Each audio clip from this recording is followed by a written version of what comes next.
Hello and welcome to my desktop, because for some reason I can't get OBS to pick up Stellaris through the client, so this is going to be a bit messy. Anytime I need to click outside of it, I'm just going to have to Alt-Tab basically.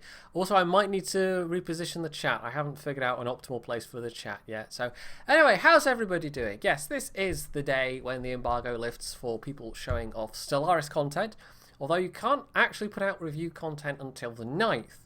So I actually have to be careful about what I say, because if I start going on about, oh, I like this and I don't like that, and etc, etc, etc, and this is how it compares to this and the other thing, and it's like, well, they might consider that to be a review content, at which point I might get into trouble with Paradox, and I don't want to get into trouble with Paradox, because this is the first time I've had a Paradox game to preview. So I'm going to do my best. I'm going to do my best, and hopefully I won't slip up. So I've got a little plan. I'm going to show you the 2 games I've got in progress, and then I'm just going to start a new game, I think. So that's probably the easiest way to... Oh, no, that's not what I wanted to do. That's probably the easiest way to like show off the basics, essentially. So I've got... now, why is that 2 separate saves? That's slightly odd. I don't know. Anyway, we can delete that one. That's an older save for some reason. Yeah, I meant to do that. I'm still getting out of this interface. So we'll go with the completely legit, like, not cheating at all save. I literally mean that. That sounded sarcastic, didn't it? The other save I've got, I actually figured out a couple of console commands, because the syntax is very similar between most of the Paradox games.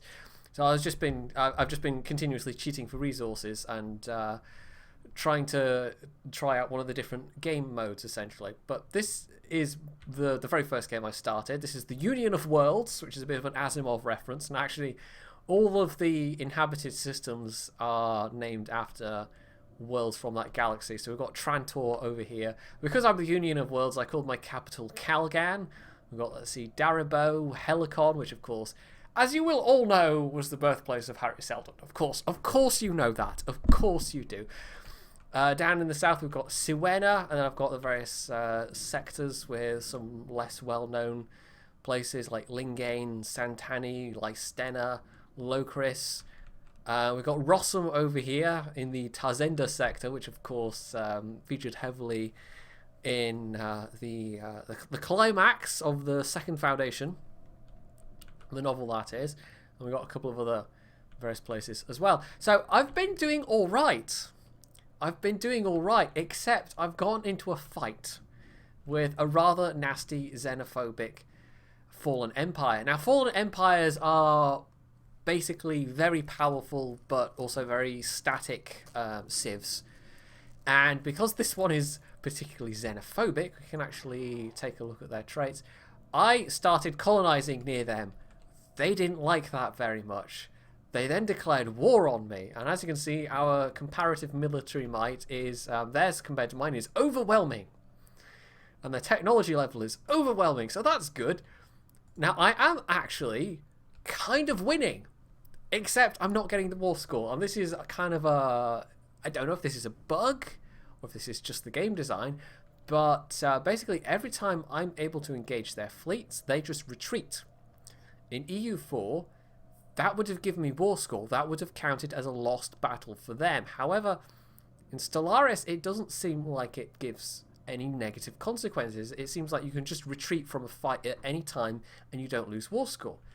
So every time I get into a fight with them, I'm beating them, and then they would just withdraw and nothing, and then stuck trying to chase their fleets, which can jump further, and they're faster than mine. So they are able to withdraw well beyond where I can immediately chase after them. So I have to jump several sectors to chase after them, by which point I try and engage them again and they just run away again. So I'm now at minus 83 war score. I should have been clawing it well back, because at one point all of my worlds were occupied.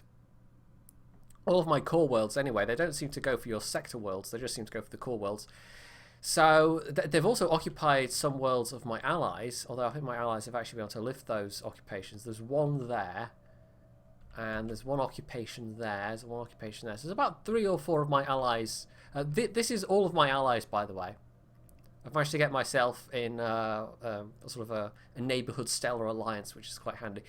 But despite the fact that we have enough military power, they just keep running away, and I can't get the war score. So, as things stand in this current game, I'm trying to build up enough invasion forces to try and go for their ring systems. And I'll actually click and take a look, because this is one of the... Because they're like a super advanced, developed species that just kind of sat and stagnated. They get basically a habitation ring. But it's going to be incredibly hard to actually invade because... no, I don't have enough intel level. Let's see if we can look at their other system. They've got 2 systems. And this one's actually a partially ruined ring. They've only got 1 sector. I can actually look. And that's how populous this ring sector is. So they've got a lot of population. They're going to have a lot of armies, and their armies are going to be way tougher than my army. So my chances of actually winning this fight are looking increasingly slim. Even though I should be able to, if their fleets would just stop running away. It's really annoying. And I actually think that seems like a bit of flawed game design there. It's the one thing that's really bugging me at the moment is that I'm losing this war because they just keep running away with no penalty. And there's very little I can do about it. So, yeah. So that's one game I've got going. I'll actually also show you these guys up here, the unbidden. Now, these guys, there was an event that popped up in my situation log. And I kind of noted it at the time, the unbidden. And basically, they appeared in the north of the galaxy. And I'll actually read out the event. Let's see. A massive tear in the fabric of space-time has appeared in our galaxy, acting as some sort of one-way conduit between our reality and another. Strange ethereal spacecraft are pouring through this dimensional portal, and they seem to leech energy to lethal effect from those unfortunate enough to be caught in their path. So basically, these are space Mongols, and they jump in through, like, they're spawned through an event, basically. They're kind of started in the middle of another kingdom. And they've just gradually expanded and expanded and expanded. So they might be a problem at some point. Because they are the space Mongols and they have come to take over the galaxy. So if everyone can band together against them, we might have a chance. But yeah, I don't know. That's if I can survive. Well, I will survive this fight. I mean, I think the war goal of these guys, the Binok core worlds, they want me to give up this entire sector, which would be a big problem for me because this sector produces some very nice resources. So it's also where one of my vassals lives. I've actually been able to uplift a species to be my vassal, basically.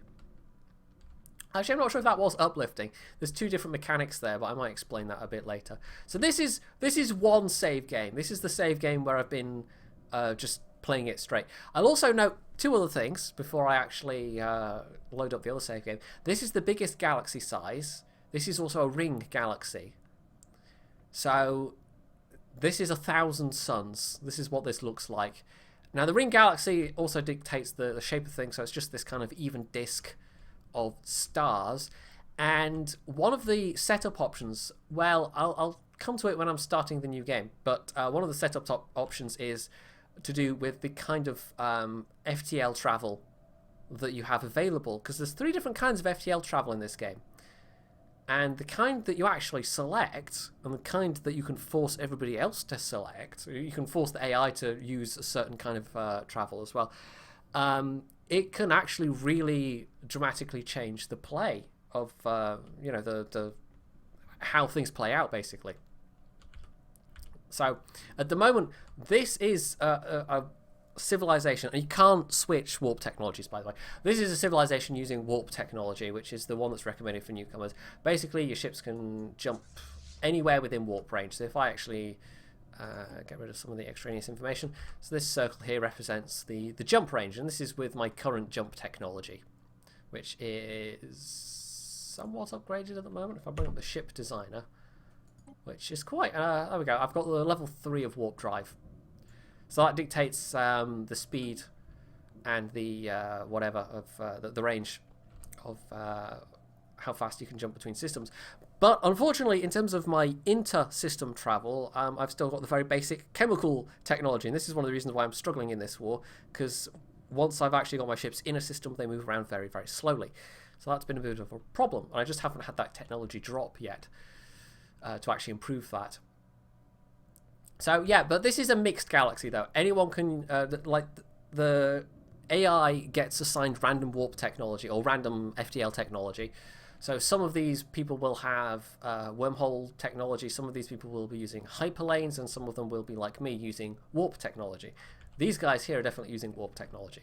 So anyway, we'll load up my other game where I've been just cheating my ass off. And it's partly it was just to see what cheats there were, but it was actually also for a reason. It was to get things kick-started, and it was to see how it played with a different map and different warp technology. I keep saying warp when I mean FTL. Different FTL technology. So this is a spiral arm galaxy. This is my empire here, and it turns out you can grow pretty fast when you just keep cheating yourself in resources. But this is Hyperlane technology. And everybody's forced to use Hyperlane. So this is a lot like Master of Orion. And it means that all of these places have, links with a certain number of other systems. And sometimes you get choke points. So it's strategically a vastly different experience because everybody's using Hyperlanes. So you can suddenly set up strategic choke points. So this one here, for instance, would be this Oreb system. That's a kind of choke point between west and east. And I've also got these two, I made efforts to get these under control, these two systems that jump both north and south. Now the southern one's not so important because it just kind of jumps to the tip of this other spiral arm. But I've got basically control of that, and once I get the technology I can actually start. Maybe there's one or two systems that I could colonize here. At the moment I can't. I've got one system that is colonized though. There was a habitable planet there, and going around the edge, well, I didn't quite get out to the tip, and there was another civilization. In fact, there's another two civilizations there anyway, but I've extended my borders peacefully about as far as they'll go.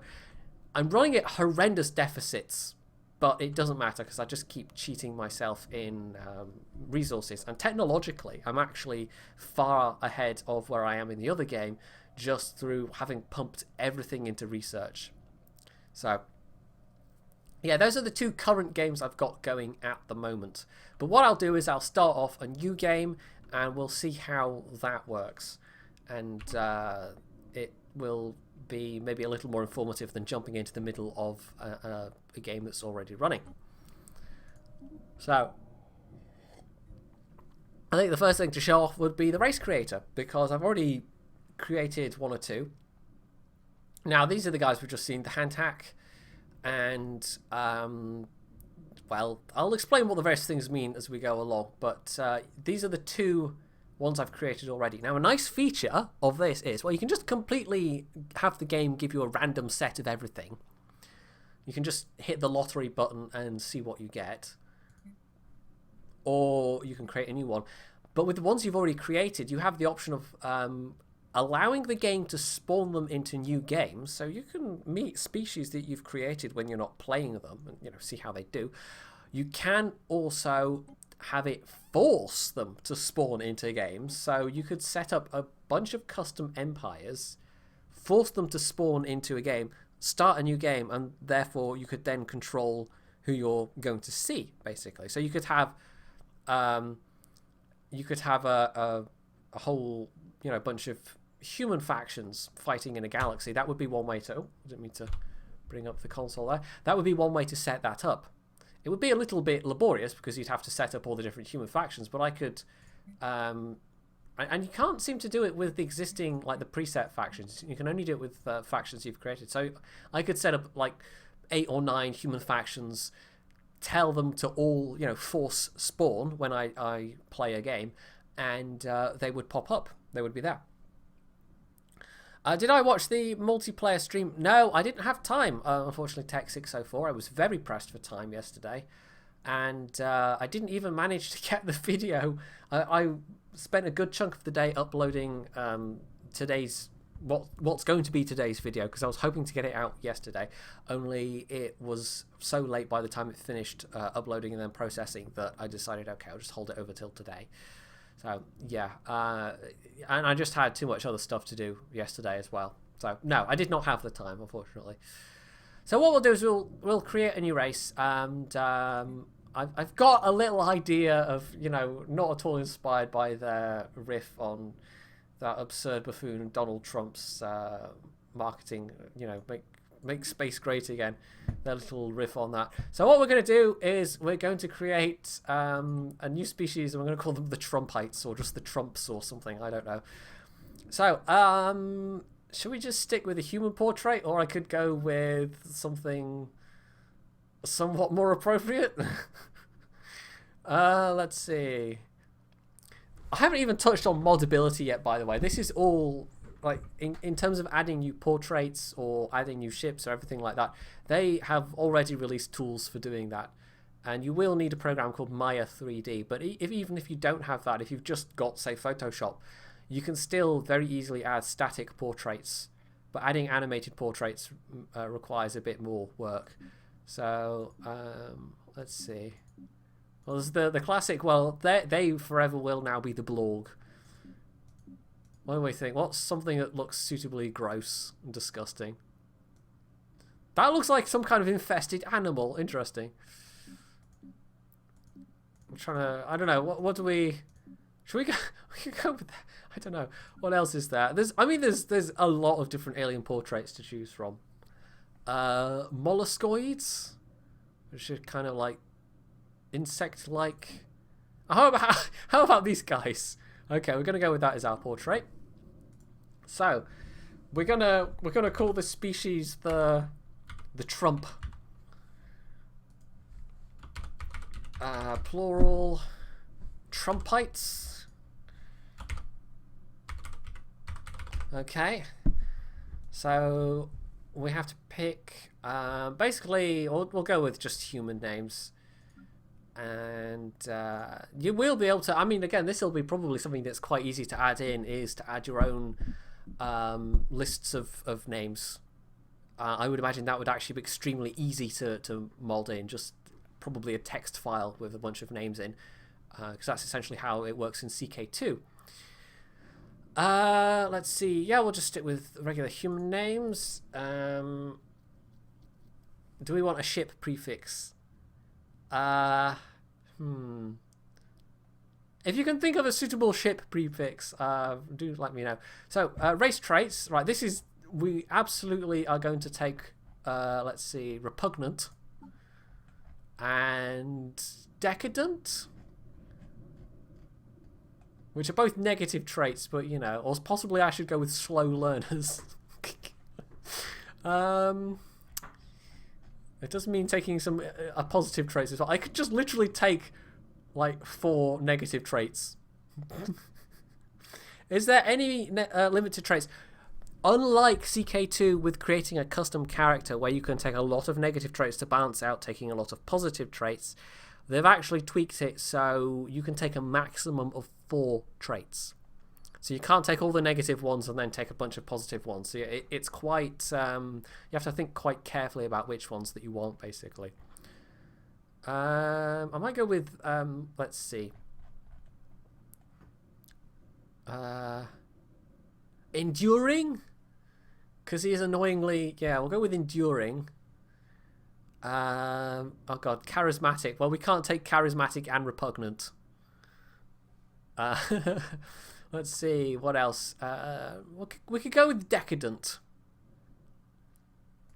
And that gives me 3 points to play with, so I can take 1 positive thing that gives... Are there any that are worth 3, actually? No, there aren't. I don't think there are at all. No. If I get rid of enduring, if I take a 3rd one, we could take extremely adaptive. I mean, that's Trump, really, isn't it? Slow breeders, I guess.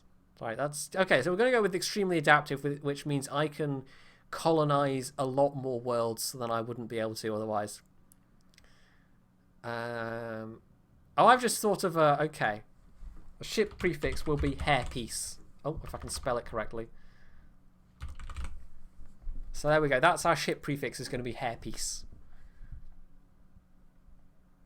Right, okay. So we've got repugnant, which is other species happiness -1. So other species will go, ew. We've got decadent, which means unless I have slaves, my resource output will actually be lower. Although maybe I should drop decadent for, I don't know. What else could I take? Actually, decadent might hurt me a bit too much. Slow breeders just means that you reproduce slower, basically. Solitary, happiness -5%. Actually, that sounds about right. Trump, the Trumpites spread unhappiness wherever they go. So, okay, we're going to go with that. Repugnant, extremely adaptive, slow breeders, and solitary. So, we're going to go with... I think that just changed the clothes, but I'm not sure. Emperor Donald the First, or I don't even know if it would. You can rename the characters. Not that the characters have that much impact. You can't build up dynasties, but I could just call all my leaders Donald. So you've got a couple of different, like, I mean, there are some portrait variations basically. So you can change what clothes they wear and such like. I don't think there's that many variations there. We'll go with that one. So okay, that's the species. So we've now got to change the set up the actual the kind of planets that we like and what the homeworld's going to be called. Then we actually have to do our empire information. So the homeworld name is going to be obviously Trump Towers. The star name will be I don't know. What's a good star name? I could have literally make space Trump again or something. Drumpf. We'll call the star Drumpf. There you go. Okay, the star is called Drumpf. Starting solar. We'll actually have the start system as the Sol system. We'll stick with continental world. But you've also got ocean worlds. It does kind of like, this is rather unrealistic. It's more kind of sacrificing realism for the differentiation and gameplay. So you've got sort of, worlds that are snowballs and worlds that are all, a single biome basically, which is not particularly realistic. It's a bit of a sci-fi, trope, but it's what there is. So yeah, we're going to go with continental world.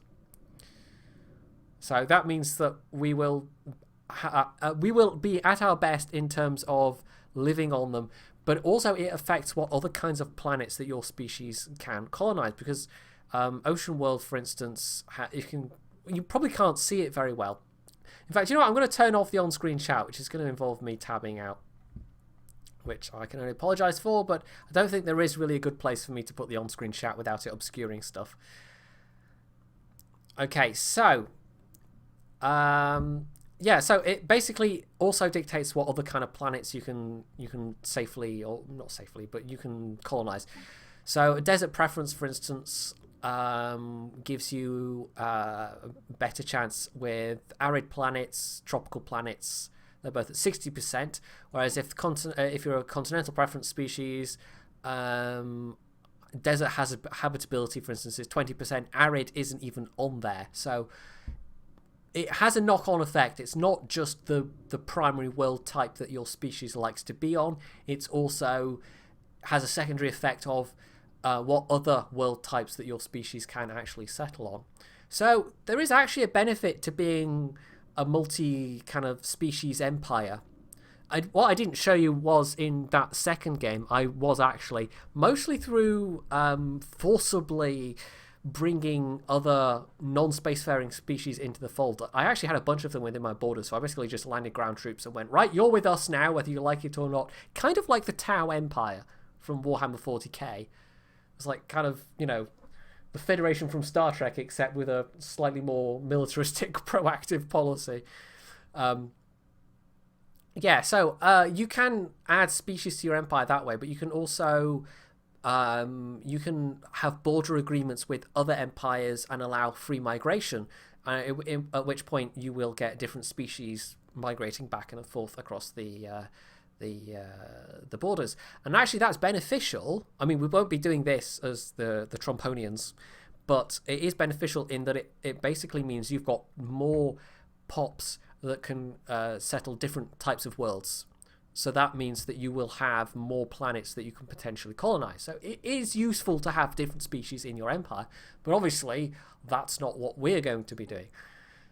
So you can also choose what kind of just background portrait you want. So we're going to go with Reptilian City, I think, because I just like that one the most. Or, I mean, the others are kind of like the Avian City is sort of rather tall and fluted and lots of spires.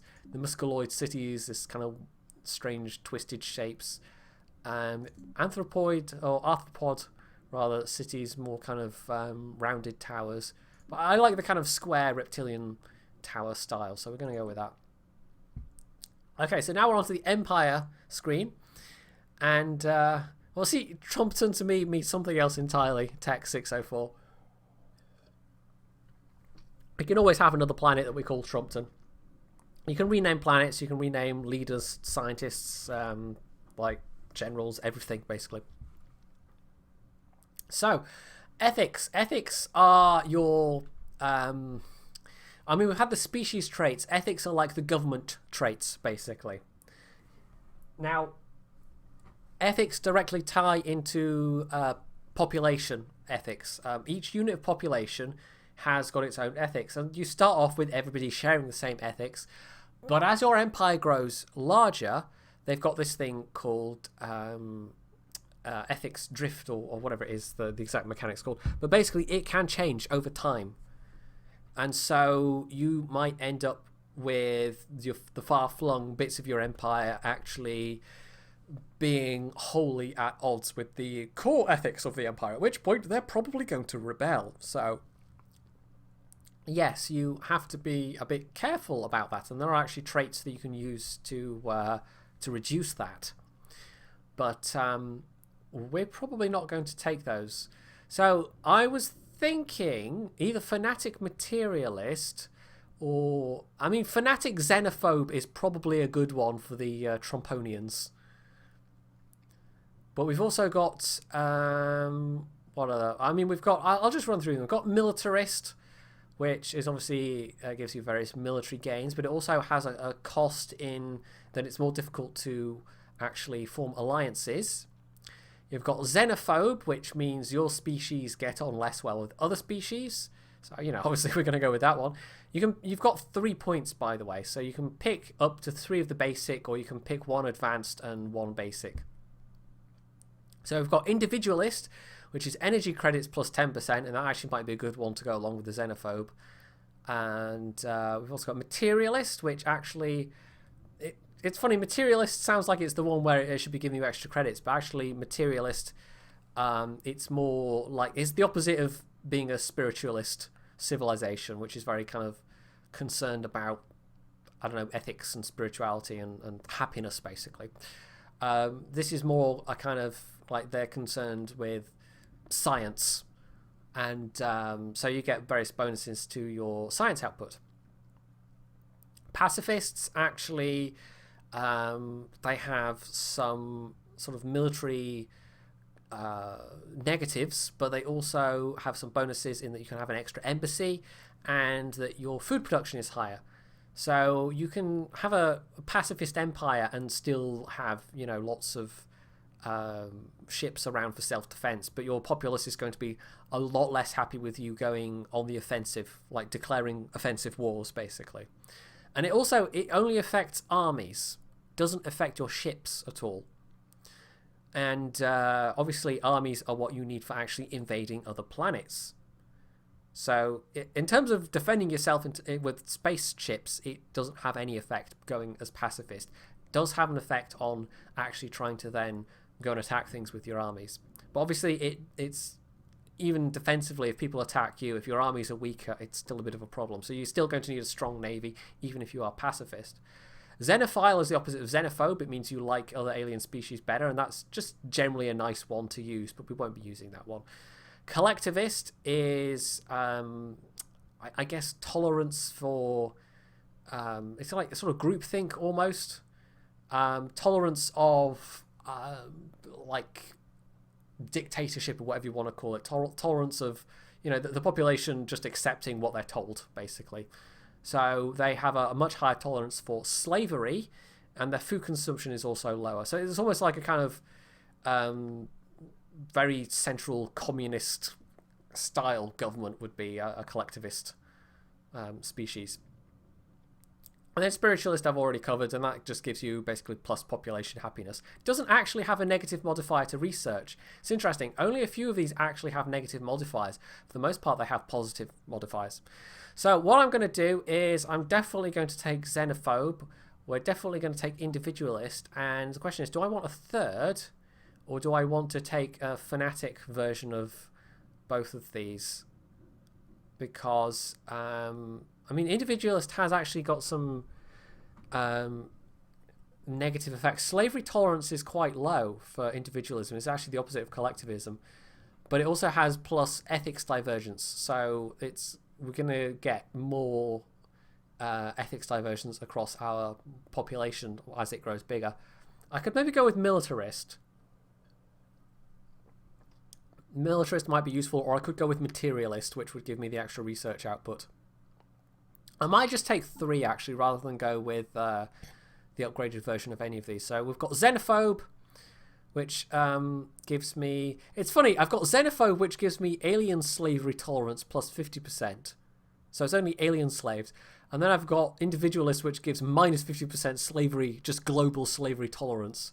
So the two are kind of oddly cancelling each other out. I probably won't be doing a lot of holding of slaves, but you never know.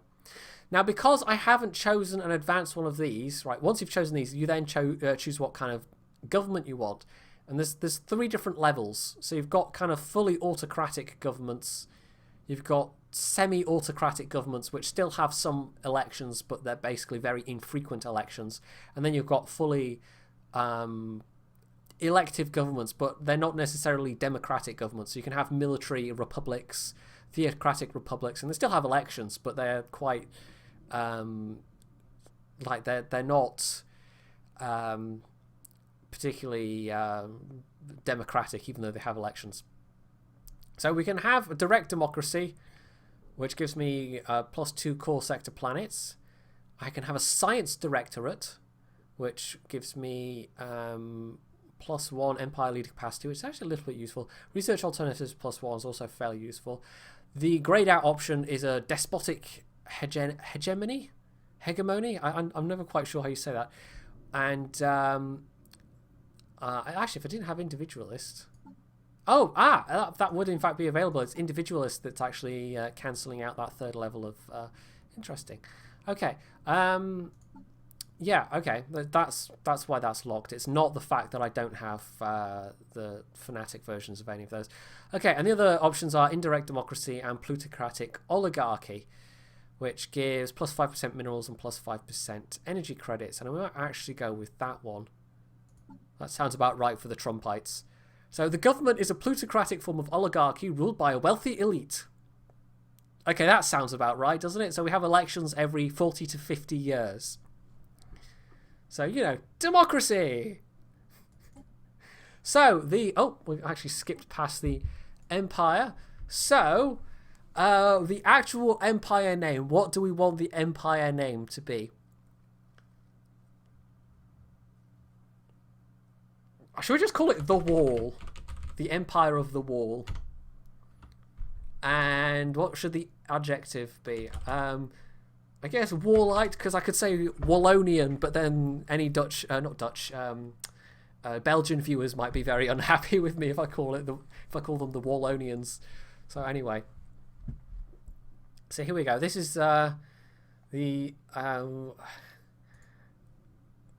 don't know. Just the Wall sounds a bit. Should we call it the Mighty Wall or something? Yes, I don't know. There we go. The Mighty Wall. So at this point, it's all just for the next 2. It's just the kind of and this is slightly bugged, by the way. The color selector thing. It's a very minor bug, but yeah. This is just, what's the word I'm looking for? The cosmetic stuff. So we're just picking. Should we stick with? It's a bit of hit and miss at the moment with guessing which colours are which. And we'll go with an orange stripe. Red's kind of menacing, and then wait, what's something that kind of? Oh, here we go. Right, we'll have the primary colour be... What's the kind of lightest colour? There isn't white, unfortunately, or kind of blondish yellow. The actual amount of colours available is kind of limited, unfortunately. No, I want a kind of blondish colour, and there isn't one. That's kind of annoying. Should we just go with all orange?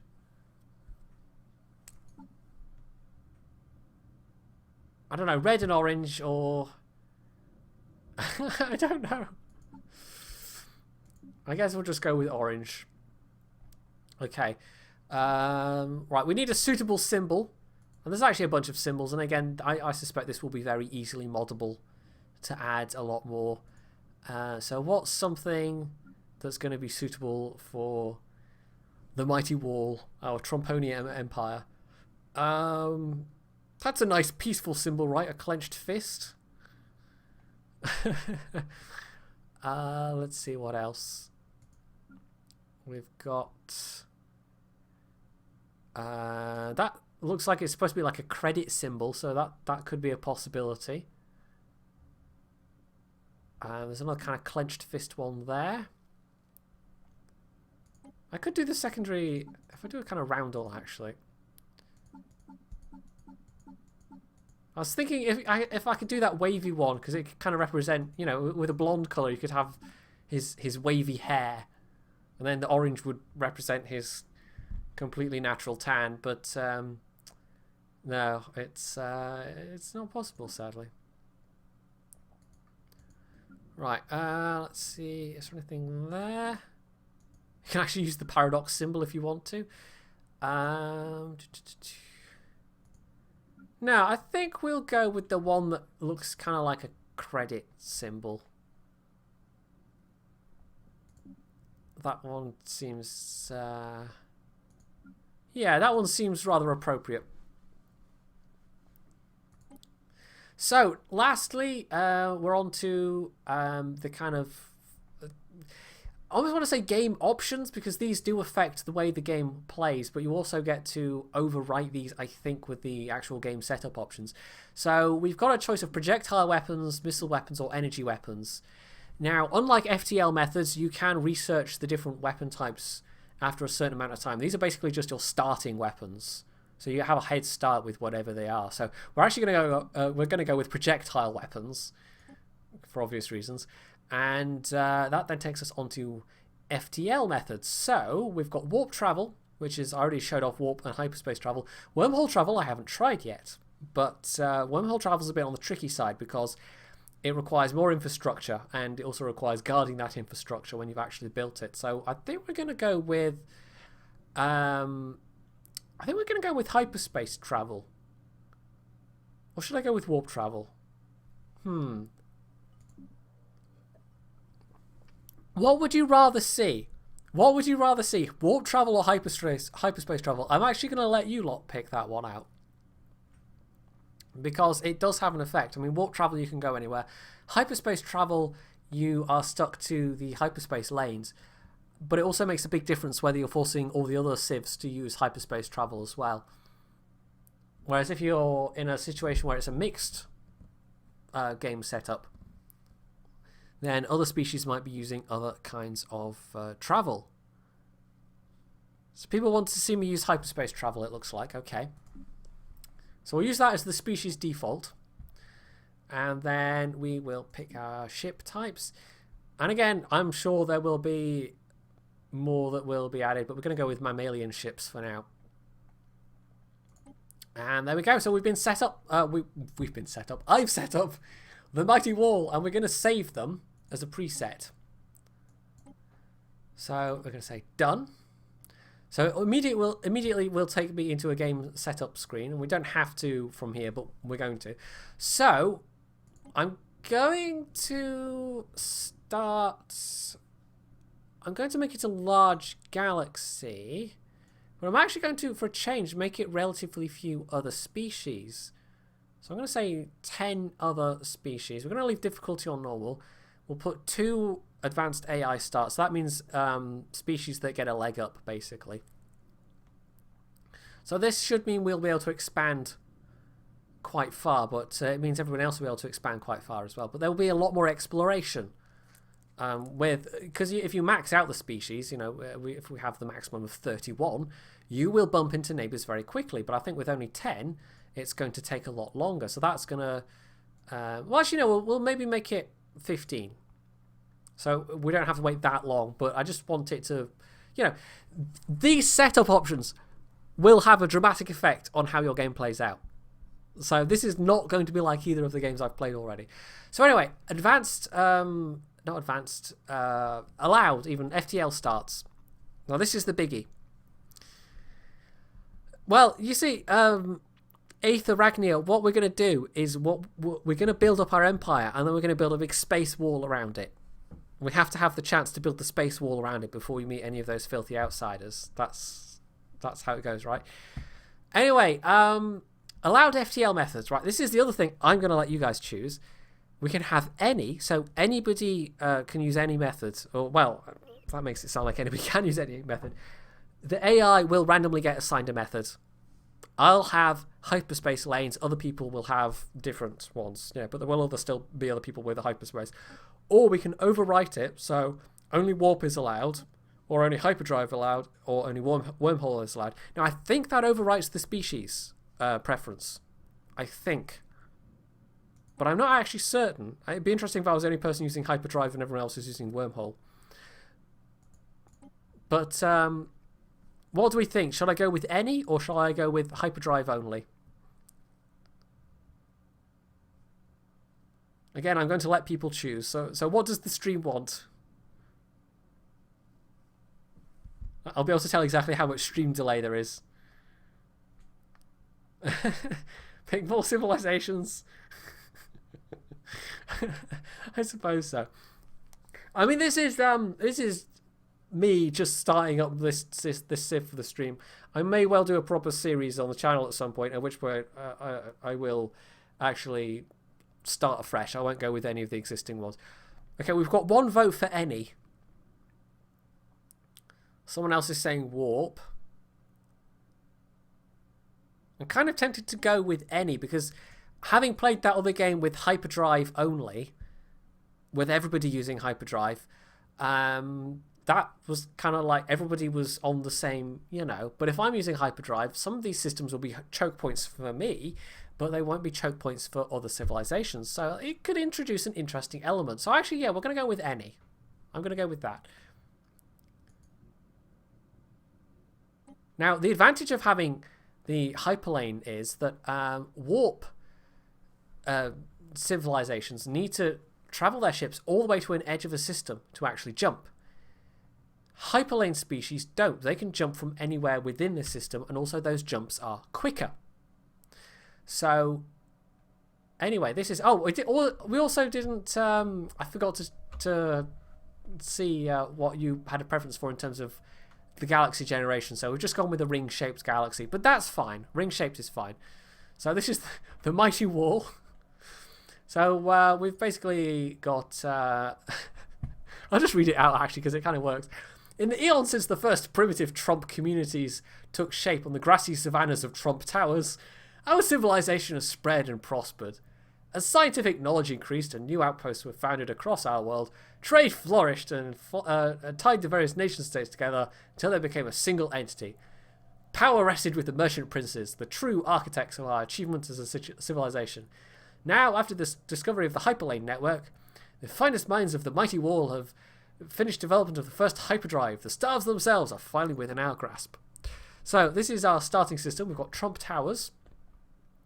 You always start off with a fleet of 3 corvettes, a construction ship, and a science ship. So we're immediately going to have our science ship basically start surveying the system.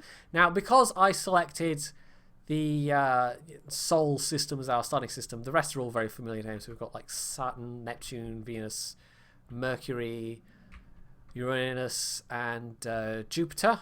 Let's see, there's Mars. There's nothing beyond... no, it only goes as far as Neptune. Okay, which would make sense. There's no moons of a lot of these planets, though. Like, Saturn's only got one moon. Jupiter has got... Oh, actually, Jupiter's got 4. I've got the 4 Galilean moons, which is a nice little touch. Triton's there for Neptune. No Phobos and Deimos. Anyway, so yeah, we'll be exploring around the place, basically. So, while that's happening, what we can start doing is... well, once we can't use the construction ship for anything right now, really. But what we can do is... I actually need to pause it. We can recruit an admiral. Now, we've already got a bunch of... actually, I'll pause it because I haven't recruited or set science projects yet. But what I will do is... I will recruit an admiral, which costs me leadership points. And we'll send out this admiral. Okay, yeah, my science ship... Okay, it's already got a scientist. So your science ships always start with a scientist. So what I can do is I can basically jump it around and see if I can find anything to fight. And I can't otherwise do much else with the current military ships that I've got. So what they're going to do is they're just going to immediately jump out and go where they're going, basically. And fleet detected. Oh, hello. They've already found a potential hostile fleet. Interesting. We'll actually set their stance... it's on passive stance at the moment, so that's fine. So they're just going to jump around. We'll also set science projects. So I'll actually pause it, because science is interesting in this. Science is actually a lot more like Sid Meier's Alpha Centauri. It's not quite blind. It's not like you're picking research areas and then you get a technology out of it where you're not quite sure what the technology is going to be. You're still picking a named technology. But the actual draw, it's almost like a deck of cards. And every time you finish a technology, you get a random draw of several cards and you have to pick what technology you want next, basically. So immediately, we've actually got a really nice one.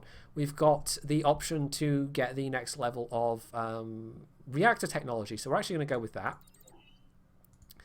For society research, we're going to go with... oh, good. It's actually given us the New Worlds Protocol right away, which you don't always get that as available as one of your first technologies, in my experience. But basically, this is the ability to build colony ships. And obviously, that's quite important. So that's one we're going to prioritize. We can also... Oh, this is nice. We can get an option of... yeah, no, we'll go with this one. Improved spaceports. So we'll be able to improve our spaceports to the 2nd level. And that improves our mineral storage, because it's capped. The amount of energy you can have, the amount of minerals you can have at any one time, it's capped, basically. But also, this is a step to getting better ship classes, because better ship classes are entirely tied to your spaceports. So at the moment, we can only build corvettes, but if I get Spaceport 2, the next one after that will drop at some point, will be Spaceport 3, which means I can start building destroyers. Destroyers are much better ships. So we're going to go with that one. So, unidentified object, which is probably nothing important. So we're just basically... we're just jumping the corvettes around in the hopes that we meet something that we can fight, basically. I'm just going to shift-click and select some orders. We'll actually also set the fleet stance to aggressive. But the fleet power isn't very strong at the moment. It's literally 3 corvettes. And as you can see, military power is 75. So it's a bit like Master of Orion in that way. It kind of calculates the strength of your fleets based on the power of the individual ships. But there's also a bit of a rock, paper, scissors thing going on in terms of the actual thingammy that they have. So this symbol here, by the way, this means that this is a planet that can be colonized, but that we haven't surveyed it yet. So I can actually see that this one is habitability 85%. So we'll actually be able to... that's a continental world. So we'll Alpha Centauri 1, we'll be able to colonize that. Alpha Centauri 2A, we might be able to colonize. No, we won't be able to colonize that at all. And the third one is Arctic, so that's only a 20% colonization chance. So your science ships are the main kind of explorers, really. And actually what we'll do is we'll... where am I going? Build another... Yes, we'll click on the spaceport. We'll actually build another science ship. Now, all your ships that you build have both a mineral and energy cost. So, once the surveying is complete, we'll hopefully discover that we have some resources available. Oh, here we go.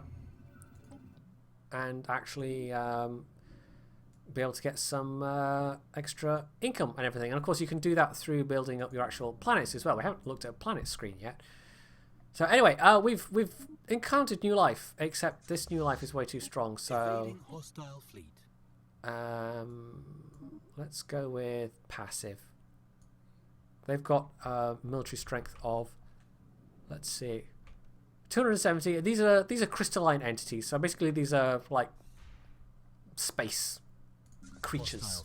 They're not actually things that you can talk to, communicate with. They're not sentient species. Aha! This, however, this is interesting. We've encountered a spacefaring species. It looks like that's a space station. So this is a primitive spacefaring species. That's really interesting. Construction complete. So anyway, so the Alpha Menace, as they've been tagged, that's a research project to sort of uncover the crystalline entities. But what we can do, okay, so what system is this? This is the Raltree system. What we can do is I can build some armies and I can basically go and invade them. You know, preemptively. So we're going to build some assault armies, because you get defense armies which are purely defensive, and you get assault armies which you are like the Marines, basically. Right, so Trump Towers has made another science ship. So we need to recruit a leader for that. We do have enough influence, and we've got enough leader cap that we can just recruit another leader, so that's fine. Although those are all leaders that give plus research speed. So what I'll actually do is I'll reassign one of the guys that's already that's actually doing research, and then we'll recruit a fresh one and assign him to that research field, because the researcher traits actually, like, this is, they're kind of split between explorer traits and actual kind of research traits. So we can get rid of those messages. So we're building armies at the moment. Armies also have a cost and a maintenance cost. Well, that's fine. So we'll send this ship to immediately survey this system, and we'll see what we can find out about those aliens. We also, right, we're gonna also check out these systems just to see if there's any hostile fleets there.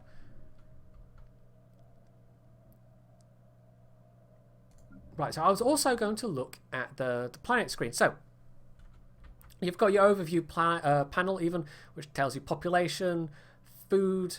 Food, by the way, is on a planet per planet basis. Planets can't export food to each other, but everything else is shared. So any science, minerals, energy that a planet generates is kind of empire-wide, basically. So it also tells you that we've got a governor for the planet, and they come out of your leader pool. Once you start building sectors, it gets difficult to have governors for individual planets, because you just don't have enough leader spaces, essentially. So that is... well, for now it's fine, but later on we're probably not going to have individual planets with leaders. And it's almost a pity, because they are quite useful. But you can also increase the leader cap. So, yeah, this is the actual... the building panel, if you like. So we've got the various populations that we have already, and actually, if you mouse over, each of these populations has got their own ethics. Traits are universal for a species, but ethics can diverge. So these are all going to have the same ethics for now, but you can end up with different pops having different ethics, and it's almost more like Victoria 2 than any of the other Paradox games. Not nearly as detailed as Victoria 2, but not that far off. You can also have natural resources. So, for instance, this square here would be a good place to build a science lab because it's got +2 physics research. This would be a very good place to build a hydroponics farm because it's got +1 food already. So once we've got enough minerals, we'll actually do that. However, each of these places also costs energy to maintain. So you also need a certain amount of energy production. Oh, okay, we've had a leader that's just leveled up, so that's fine. So once we've got enough credits, we'll actually clear some of these tile blockers, as they're called. They're basically, like in this case, it's slums and industrial kind of wasteland areas. But on other planets, it might be things like mountains, or it might be dangerous animals, or it might be forests or whatever. So yeah, it just really depends. Right, so we will put them back in orbit. Right, we'll go and watch this science ship and watch them in action. This project's going to be done in another 2 months or so as well. We can probably speed things up a bit, actually. So this is the planet we're interested in. This planet has got a species on it already. And I'm actually building some armies so we can go and attack them, basically. So here we go. We've detected an alien civilization on my core. They appear to be in the early space age, as evidenced by the many primitive satellites orbiting their homeworld.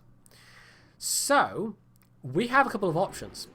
What you can do is you can build, use a construction ship to build an observation post, at which point you have some further options. You can kind of peacefully make contact, or you can just observe them and get science, basically. They will eventually become a spacefaring species in their own right. You can encounter lots of different stages of primitive civilizations, by the way. Early space age is, I think, the second to last or the last kind of stage of a primitive civilization, but they can go all the way back to like Stone Age civilizations. You can also find pre-sentient species, and those you can actually basically gift with sentience once you have the appropriate technologies, if you find them. But anyway, this is a planet that we cannot inhabit. This is actually really interesting to me. This is what is this, a tundra? No, this is an arid world. So what we can do is we could peacefully sort of raise them up. We could give them the technology and they would become a vassal. Or we could integrate them into the Empire via the slightly more forceful method of, you know, just sending in some troops and going, okay, you're with us now. And this is what I basically did in my other game. Right, oh, we found an anomaly. So let's go and have a look. Anomalies are special things that you can find. And they have various kind of different levels. So this is a level 1 anomaly with a failure risk of 30%. Now, as you have more skilled scientists researching these, or if they have special skills, you can reduce the risk. You can get some anomalies that have 0% risk, others that are incredibly risky, but they can also have really nice rewards. So we'll actually research it. 30% is all right. However, when you're researching an anomaly, it actually blocks your primary research. It eats up those research points. So at the moment, my society research, which is for getting colony ships, is on hold while we're investigating this anomaly. So you can go nuts with investigating anomalies, but sometimes it might be better to hold off, essentially, to actually, you know, if there's a particular technology that you're pushing to finish, you might want to not research an anomaly or research some debris or whatever.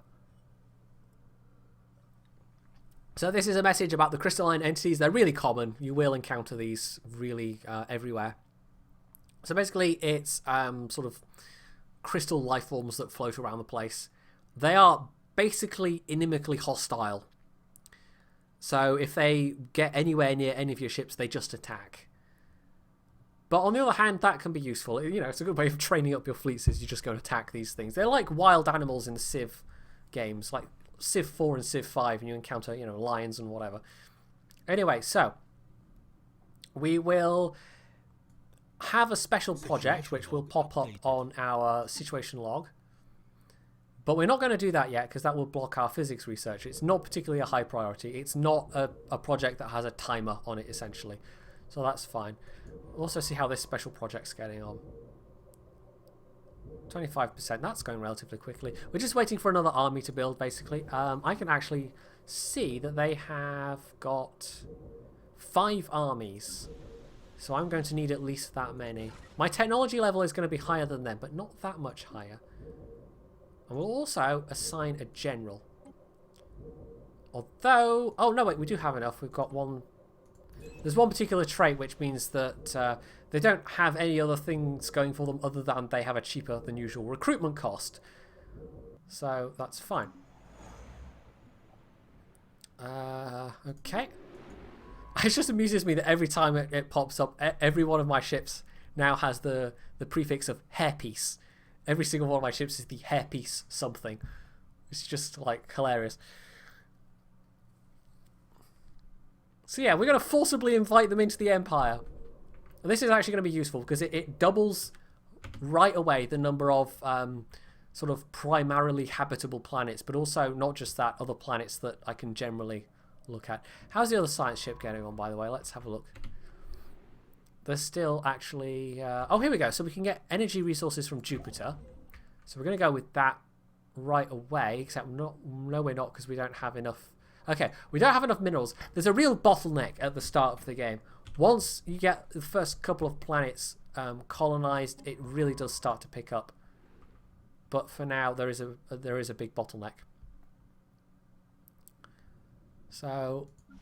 Let's see, we've got 4 armies. I think we want at least one more army, which is going to cost me 60 minerals. System survey complete. Okay, the Drumpf system has been fully surveyed, so we will survey our neighbour on this side, which is Sirius. And we know there's nothing hostile there. There's at least one planet that we can actually... That's a continental world as well. The game always gives you a couple of planets, a couple of systems, rather, around your starting planet that have planets of your preference. So a couple of these systems around me are guaranteed to have continental worlds. Once you get beyond this initial bubble, though, your world preference, it becomes a lot more scattered, and this is why having multiple species in your empire can be useful. Now, I did say that we were going to be, you know, we're xenophobic, but we're not above, you know, recognizing that these people might be economically useful to us. So we're going to go with that line, I think. Now, I can actually check my policies, which are basically your imperial laws. You've also got edicts, which cost... influence, basically, it's almost like your diplomatic points, kind of.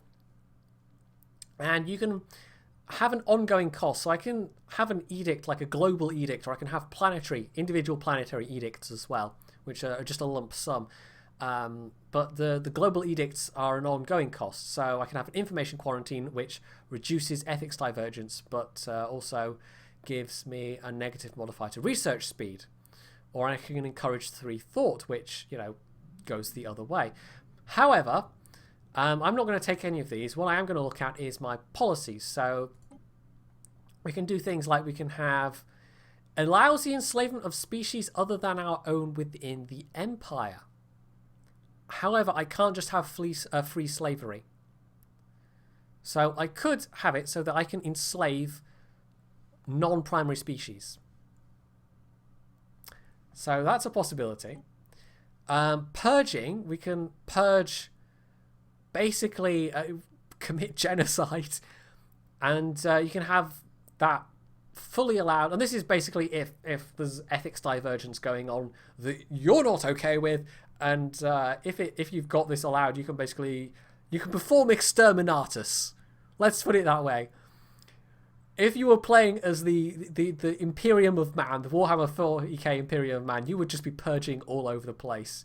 That would start as allowed, definitely. We're going to go with purge Xenos only. By the way, changing policies can have negative modifiers. You can end up having an impact on your They don't have any direct costs, but they can have an impact on your species' happiness. Native interference, we're going to go with unrestricted, which means we can just land with armies and kick the door in if we want. Because, you know, yeah. What's the word I'm looking for? Something. Not divine right. Oh, God. Manifest destiny. There we go. We're going to manifest destiny their door down. Native enlightenment. We'll leave that as prohibited because we're not going to be doing that. Migration is currently primary species only, and we'll leave that on. Resettlement is prohibited, and we can't actually have that. So that means you can basically forcibly resettle pops from planet to planet. Voting rights is there's only one option there because we are an oligarchy. Leadership starts off as primary species only, but you can unlock the option to have other species in your empire be leaders. So you'll have scientists, generals, whatever, can be of different species.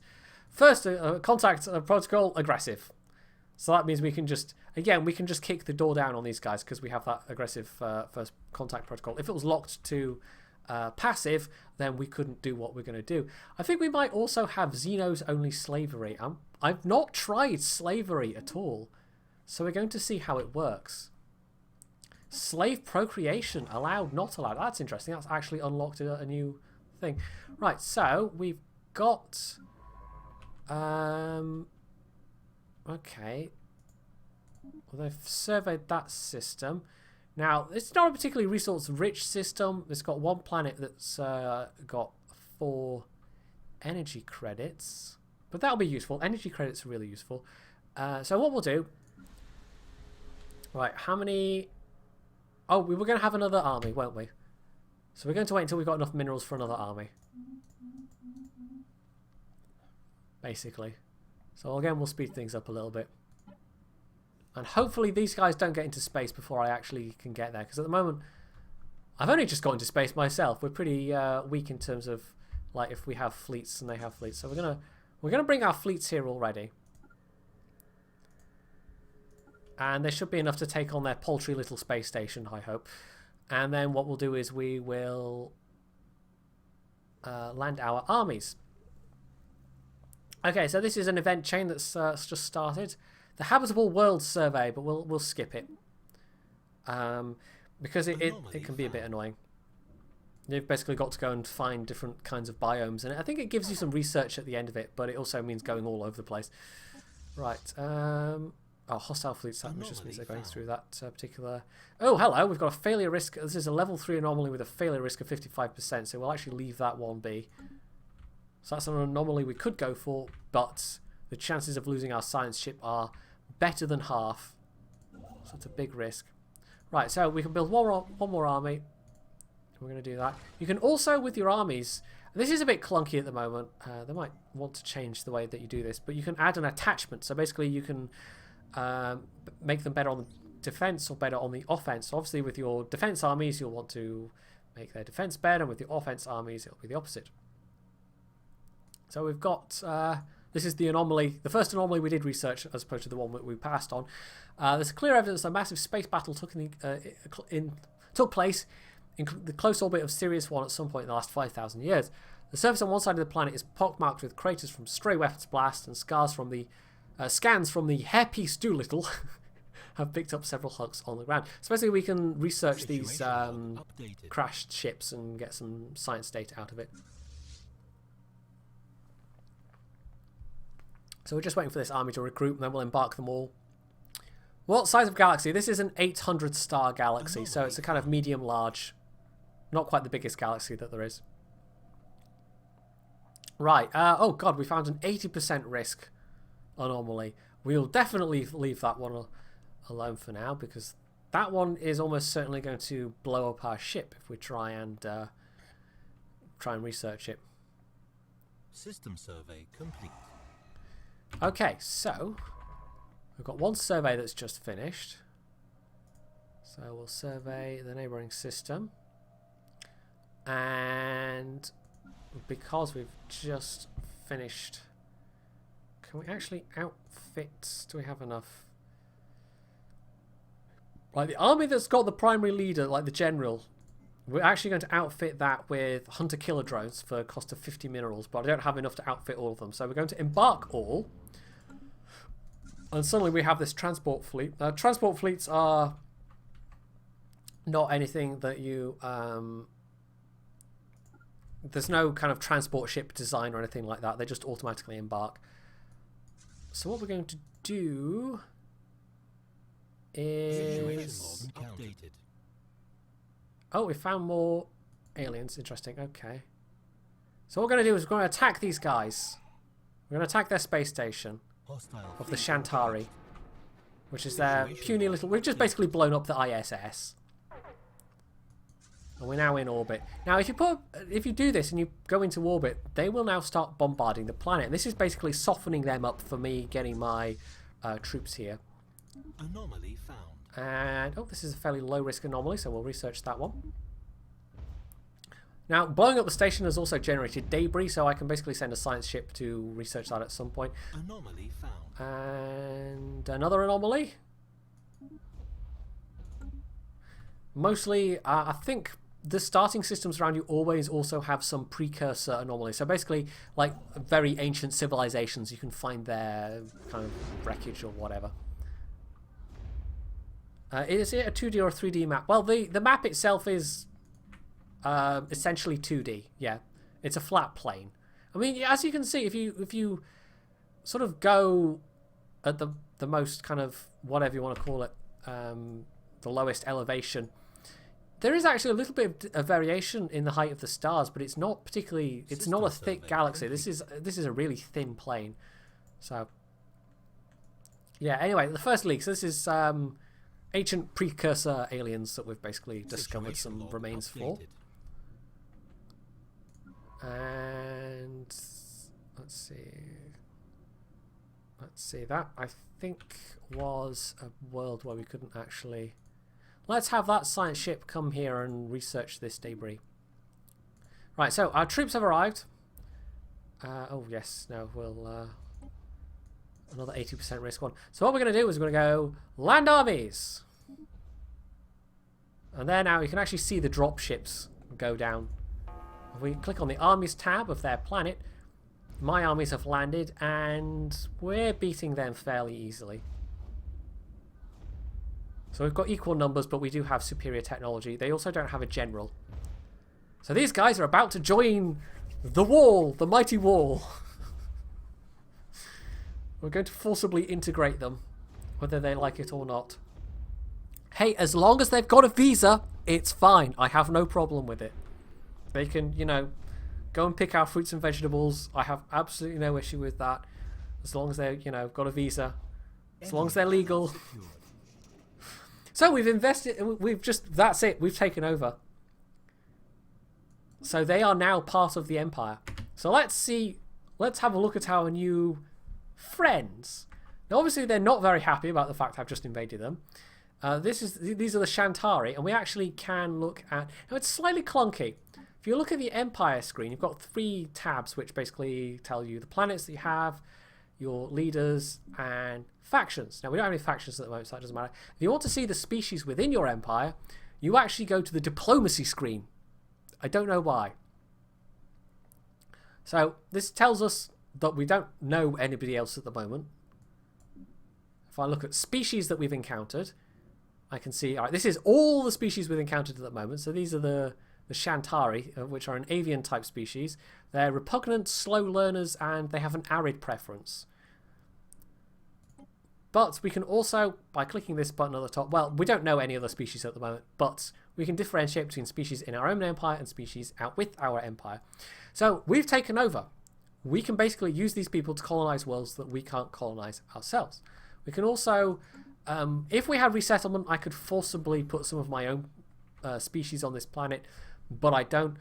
My species, I don't think, can even tolerate arid worlds at all. So yeah, they will basically, this is going to be a Shantari only planet. So they're part of our empire now.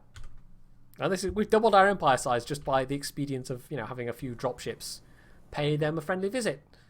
It just seems all fair and good, right? So, I can actually look at my Empire screen and say that new planet's not giving me anything right now, but over time, as we develop it, it will, basically. So the first thing we'll actually need to build is a spaceport, which is quite an expensive proposition. We can't do that at the moment. But what I will, however, do is finally build a mining station, because we're now only just breaking even in terms of energy credits. So Jupiter, Neptune, and Saturn, we've got 3 gas giants that give us that. That's quite nice, actually. That give us energy. I guess that might be... I wonder if that's fixed, if you start with the Sol system, if it always gives you those, or else if you maybe have to... System survey complete. Debris. There we go. So I've analysed the debris and it's given me 5 research points. So, I can't remember what I was going to say now, but yeah, anyway, never mind. It doesn't matter. We can start surveying more systems. So Alpha Centauri... And let's see, Barnard Star. Let's survey that system. So the next thing, I think the next thing we're going to do is build up our military fleet and also build up our infrastructure a bit. Once we have the technology for colony ships, which is another like 3 years away, then we might colonize another planet. We've definitely got some candidates. But yeah, any chance of more KSP on stream? Possibly at some point. I have been playing it. I've actually started a career with 1.1. But of course, yeah. Now, actually, having taken over this place, we now have a faction that has appeared. They want freedom. Yeah, right. That's going to happen. But basically, we have to keep an eye on that. And if that faction grows too powerful, then they might rebel. But anyway, for now, I mean, we're not going to do anything, but I think you do get options. You can manage faction. Here we go. So you can make people disappear, or you can release them as vassals, or you can like suppress media, bribe leaders. So yeah, I think you have the option of assassinating leaders as well.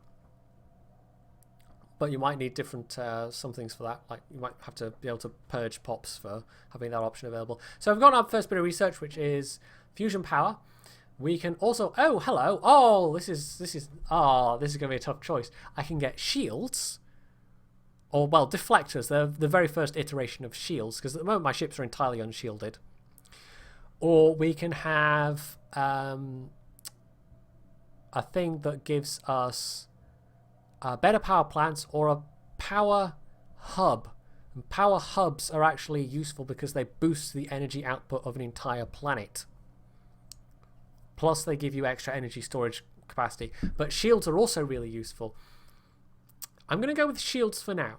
I'm going to go with the military one. Also, you'll have to excuse me for just a second while I go and grab myself some more water, because otherwise my throat's going to go dry with me talking so much.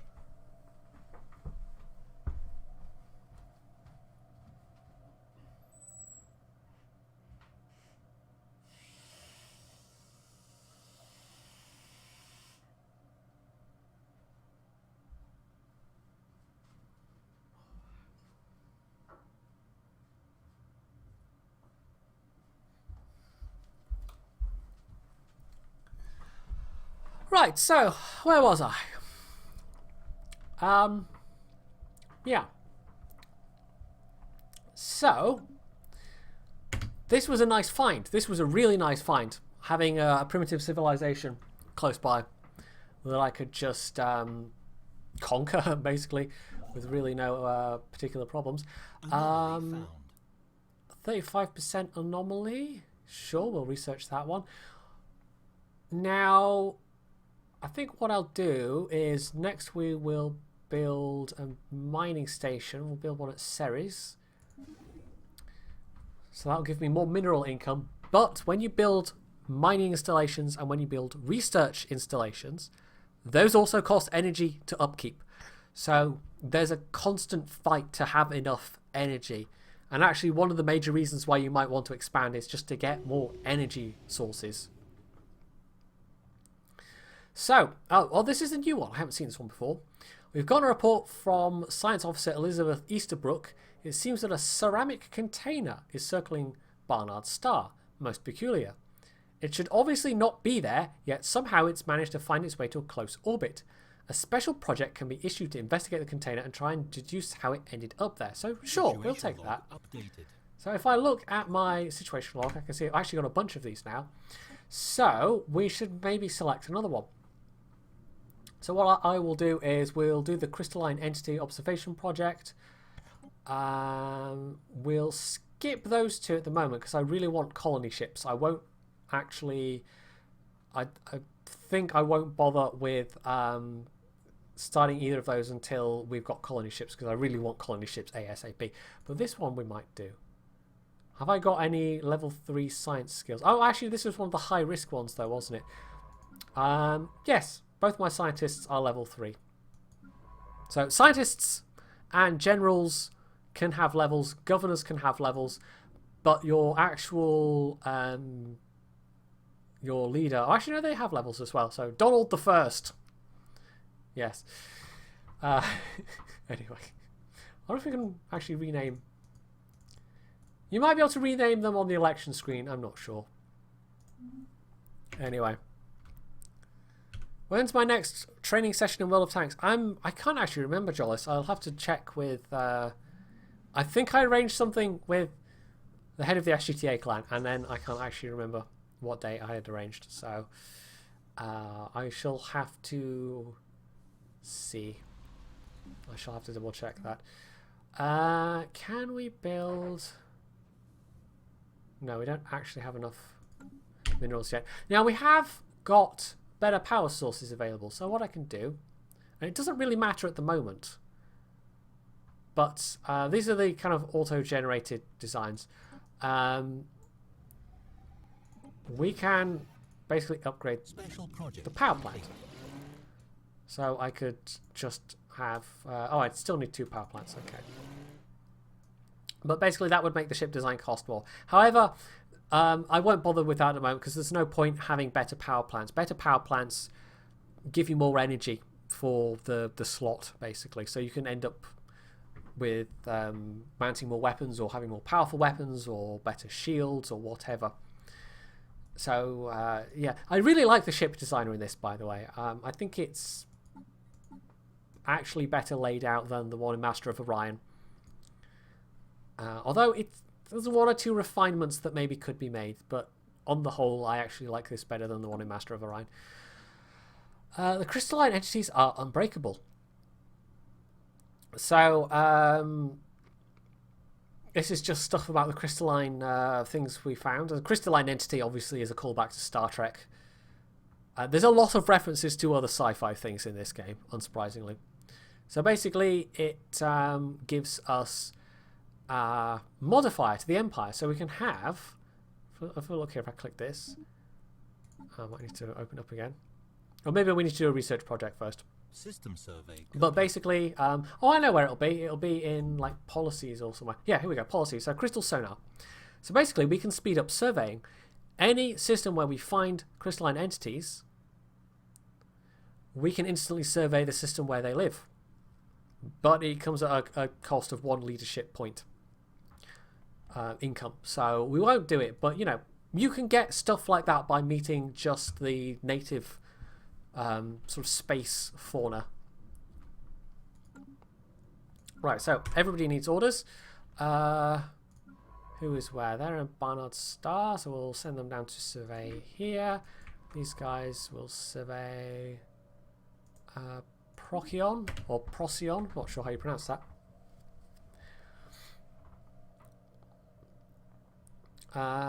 Let's see.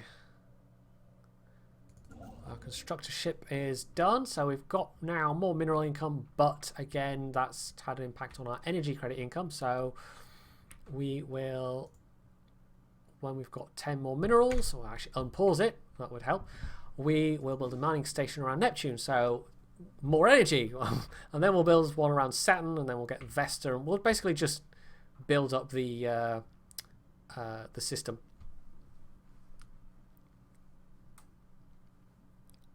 When does this game come out? Yeah, it is next week. It's the 9th. You can pre-order it right now, but don't. Even though it's Paradox, don't. Just don't pre-order games. Just don't do it. Have some self-respect. Just don't. Anyway, we found an anomaly. A small rectangular object on the surface of this planet is deflecting all scanning beams like a mirror. So let's research that. That sounds like some kind of alien artifact. I think what we'll do is we'll bring our army back. We'll just plonk them back in orbit around Trump Towers. We can eventually upgrade them so that they've all got that upgrade. But we can also recruit just a single defense army just for now. So let's actually look at that. Them researching that anomaly. See what they find. This is a really quick one. While conducting surface scans of Mesa 4, Science Officer Elizabeth Easterbrook and the crew of the Hairpiece Doolittle discovered what appears to be an artificially carved slab of rock covered in alien writing. They've not detected any other signs of alien activity on the planet, and exactly how this mural came to be here is a mystery. So that fires up a special project that we can initiate. And we can have a go at that. Anyway, how are we doing on colony ships? 18 months, year and a half. So all the other special projects we've got, apart from the high-risk one, they are all ones that require the social research. So we won't actually do those until we've got the colony ships available. Right, okay, we will build a mining station around Saturn, and then, yeah, we want minerals, because colony ships are expensive. They're 300 minerals each, roughly. Right. So there's nothing else really happening right now. System survey complete. Although our planetary separatist faction, they're actually getting a bit... Maybe I want to send my army back there, actually. Yeah, okay. Having brought my army, you know, off there, these planetary separatists are actually gaining quite a lot of traction. So they might decide that they, for some reason, don't want to be a part of the Trumponian Empire. I don't know. I don't know why they would decide they didn't want to be part of our glorious Trumponian Empire, but they might. Anyway, translate the alien mural. Oh yeah, no, that's one of the ones that requires social research, doesn't it? So we'll actually survey that system. Where's the other one? Should we do this particular project? That was the graveyard one. That doesn't actually require... Yeah, that's materials or engineering research. So that's fine. So, there we go. That's enough... Oh, we just built... of course we have. Saturn, there we go. Saturn's where we were building another energy station.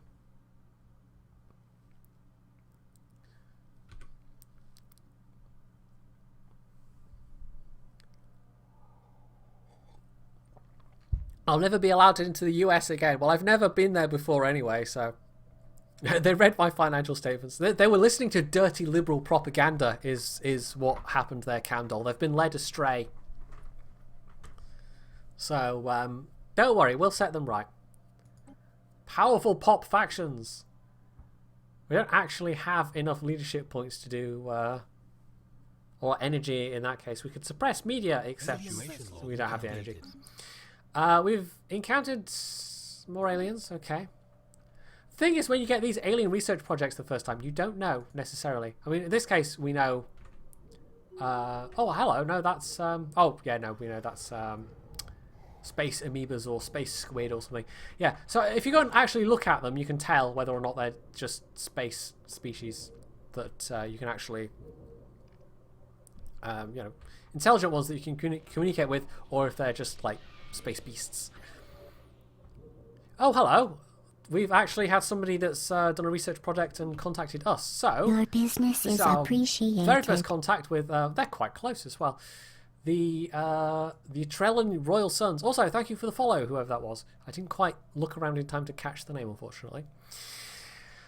Okay, so our first contact with what looks like crab people. He's saying, I speak on behalf of the Trellin Royal Sons and have been authorised to bring you greetings. As long as you stay out of our internal affairs and treat our great leader Empress Zandolf the First. With reverence, I see no reasons for our diplomatic relations to sour. Now, when you initially meet a species, you can't necessarily tell what their ethics are. You can't tell that on first contact.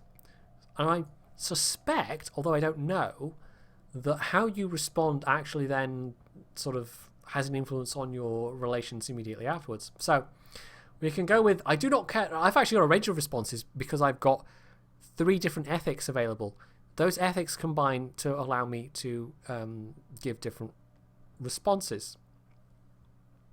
So I've got responses based on both the xenophobe and materialist ethic, and I can go with we do not care for your frivolous morality.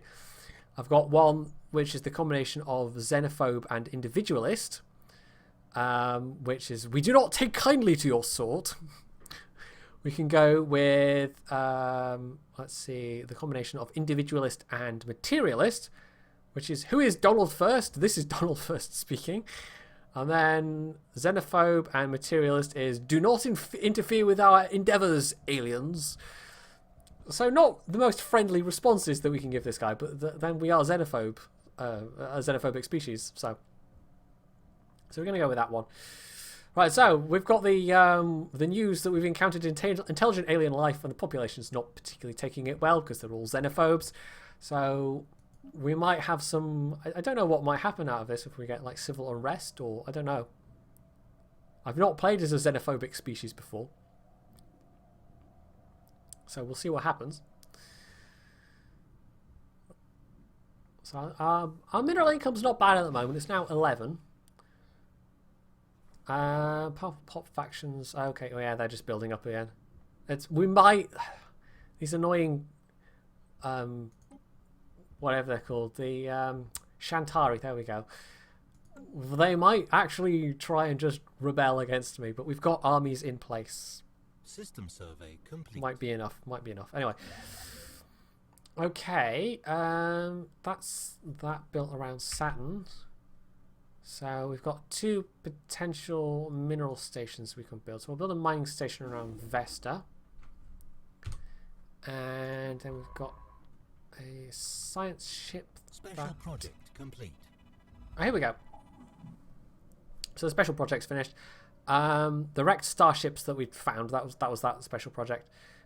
We get 3... Oh, Sirius itself. Okay, what happens is it modifies the planet itself. So at the moment, it's got 2 engineering research. Oh no, actually that's Sirius 1. That's okay. So yeah, that's appeared. So it's modified the planet. So we could build a research station there, and it would give us bonus materials research because it's in our system. So that's in their space. We can't actually explore that. We can survey that system though. That's okay. Let's explore this way now, because I've got hyperlanes. I don't know what technology these guys have. We won't necessarily know until we see some of their ships in action.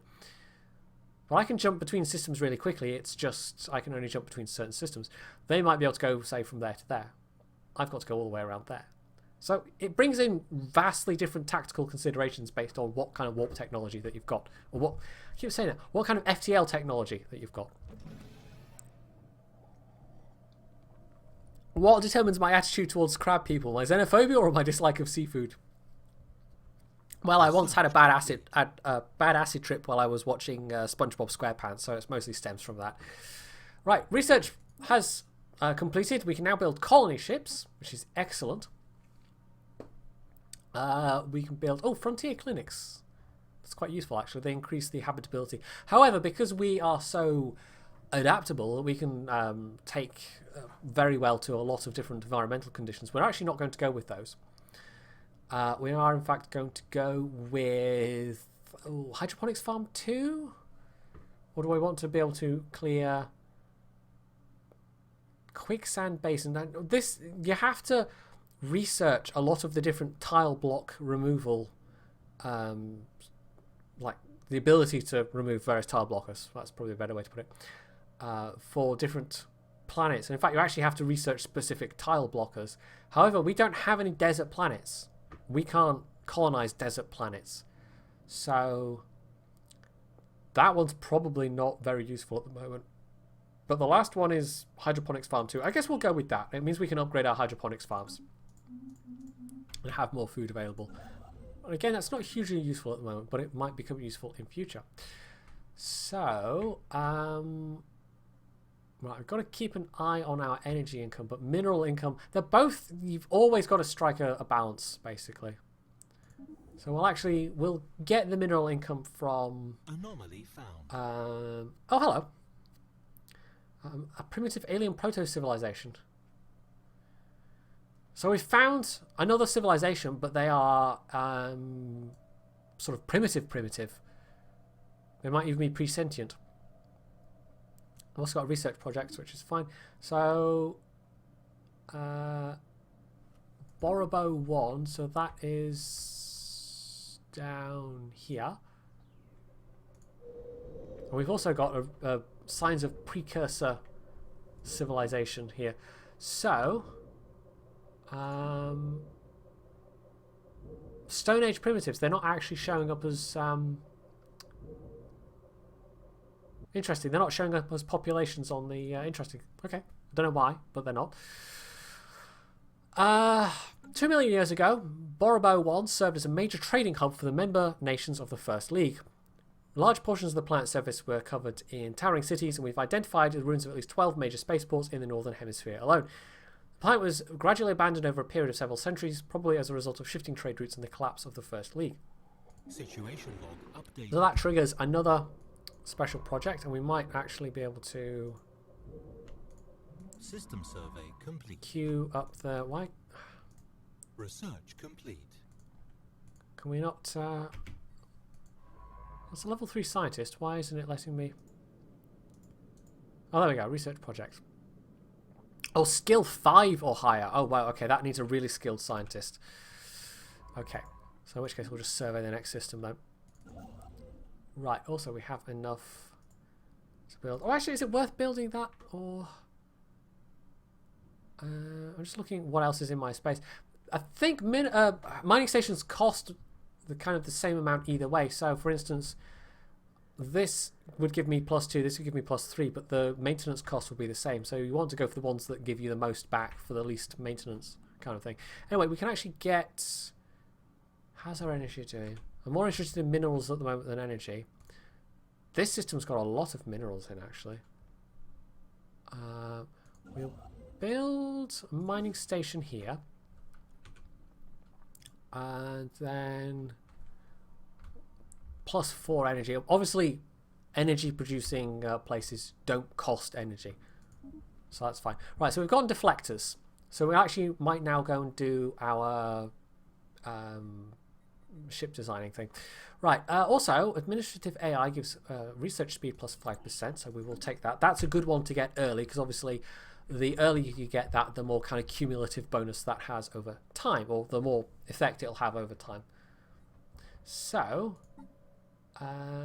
we should probably research... Go to map. Oh yes, that was right. We were going to...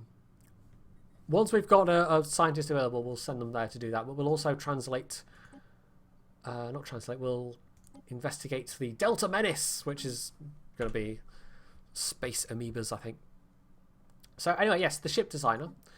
So we now have better fusion reactors and shields available. And you can actually just click autocomplete and it will kind of suggest a configuration for you. And this honestly looks fine, so that's what we'll go with. Now you can add shields and whatever to your civilian ships, but we're not going to bother, because mostly they just try and run away anyway. So what we can do is we can now, with our existing Corvette fleet, which is just 3 puny ships, we can upgrade for 60 minerals, but we don't actually have 60 minerals yet. Now it does do fleets as a block, and I actually wish it would do the ships one by one, because the number of times where I've accidentally clicked a fleet and it's been like 50% through upgrading, and then you accidentally order them somewhere, And then you have to basically start all over from the beginning again, because it does the fleet as a monolithic block. It doesn't do the ships individually, and I kind of wish it would.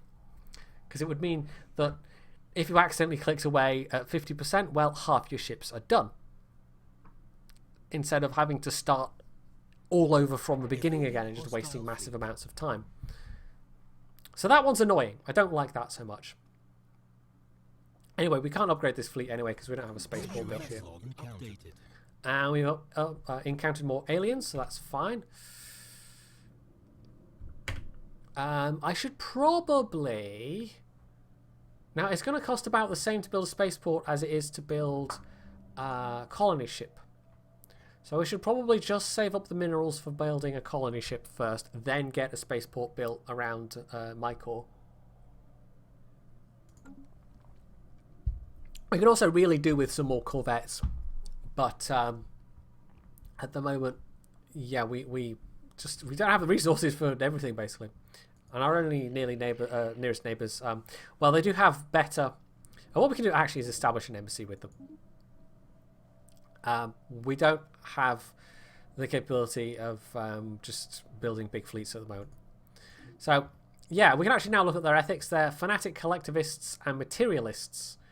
So they're kind of scientific, like communists, kind of like they slavery tolerance plus 100%. So they're perfectly fine with having slaves. And they also have like it's a very strong autocratic state. It's actually they're listed as hegemonic imperialists. So they may well actually attack me at some point. I'll have to be wary of them. I have to be very, very wary of them. System survey complete. Okay, I can... Special project complete. I could send them there, but I'm wary of them getting cut off by the borders. Okay. Oh, these are the space cow things. Okay, so basically they're just neutral. They never attack you. You can attack them, but it's probably not worth it. I'm going to bring my... science fleet down here, basically. Where's my construction ship down there? What? Complete. I'm confused. I thought I'd sent them up here. I did send them up here. What? Why are they trying to go all the way around? What? That's weird. Oh, it's because of the fleet stance. Oh, because this system's got a bunch of crystalline entities in. Ah, okay. They were set to evasive, so they will actively avoid going through systems where there are potentially hostile ships. Whereas if you have the passive stance, they can go through those systems, but they will not actively attack those things. Well, not that it could attack as a construction ship, but yeah, they'll actively... well, they won't actively do anything. They'll just follow your orders, basically. And if you have the aggressive stance, they will actively seek out aliens, or hostiles, rather. Just go and lay some hurt in on them. Oh, actually, I was going to... There was a project I was going to do. Go to translate alien Muriel. Translate alien Muriel, yes. Wait, which one was it? This one. Research project. There we go. So we're going to send them there and research that project. That's fine. These people are getting dangerously close to rebelling. But I could now... I can basically slow them down.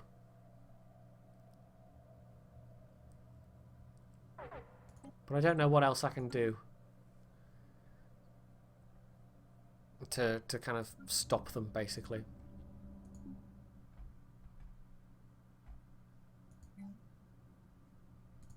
I'll recruit another army. Another offensive army. I'll spend a little bit of minerals on upgrading that army there as well. So, yeah, we're just saving up for another colony ship, basically, to increase our power base. Research complete. You can actually extend territory, by the way, without building colonies. Colonizing new planets. And it requires using your Oh, here we go. Separatist rights. It requires using your construction ship to construct what's called a frontier outpost, which each frontier outpost costs 1 influence point to maintain. So you can't have that many of them before it starts getting really expensive. So we were going to build a mining station there. That's fine. We've unlocked improved spaceports. We can't actually afford to upgrade them at the moment, but we've unlocked them. We also... Oh, ion thrusters. We'll take that. So my ships will move around intra-system faster. That first game I showed you earlier on, that I've never progressed beyond the starting kind of thruster technology. So they're still... My ships are still running around the place on literally chemical rockets. Anyway, we've had riots. We've got to the stage where they've had riots and they've basically wrecked one of the surface facilities. So I'm not sure... yeah, here we go. So we'd have to repair this this factory.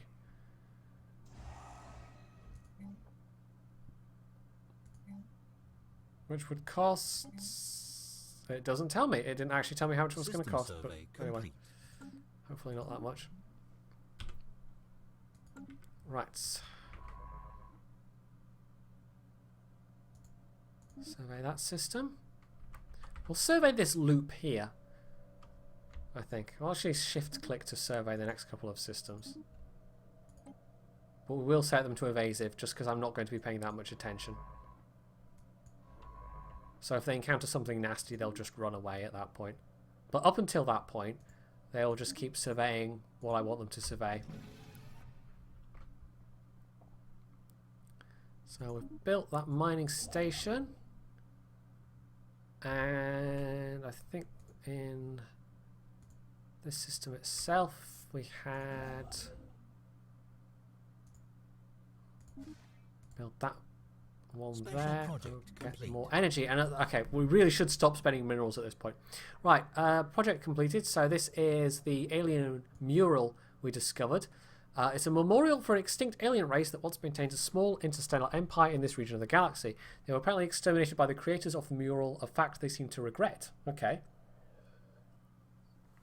It's over 300 million years old. I get some experience for the particular scientist, and I get 60 research points. So that's that. So... okay, we'll just survey some of these systems up here. Well, that one we'd already surveyed. Oh. I'll just shift click. So I've got them surveying kind of up around here. I've got this ship that's surveying down around here, so that's fine. An unidentified object heading towards the Roundtree system. Oh, this is the space amoeba, I think. It's another space creature, anyway. And because we're xenophobic, it's interesting that it's listed as being, you know, a space menace. They're not just aliens; they're a menace. Dun dun dun. We'll actually we'll investigate one of the ones we've got queued up. Also, we've got an anomaly for 7% failure risk. I think we can accept that.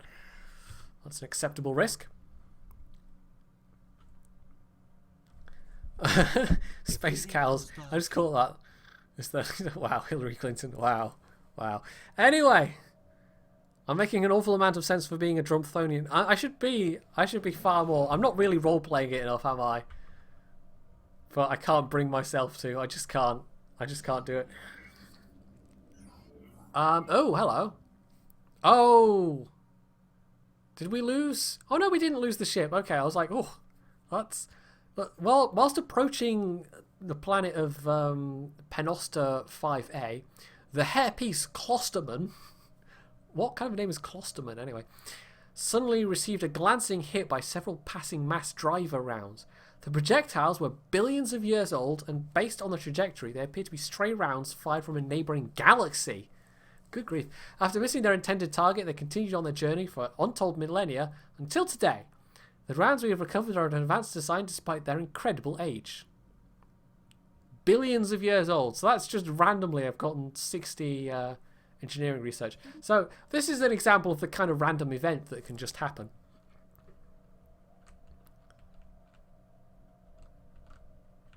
For good or ill, because of course there are bad things that can happen as well. One of the games, is it the second game I showed you earlier? There was actually a subterranean species that showed up on one of my planets, and there was a whole chain of events that started to do with that. Oh, right, there's hostiles there, and there's hostiles there, apparently.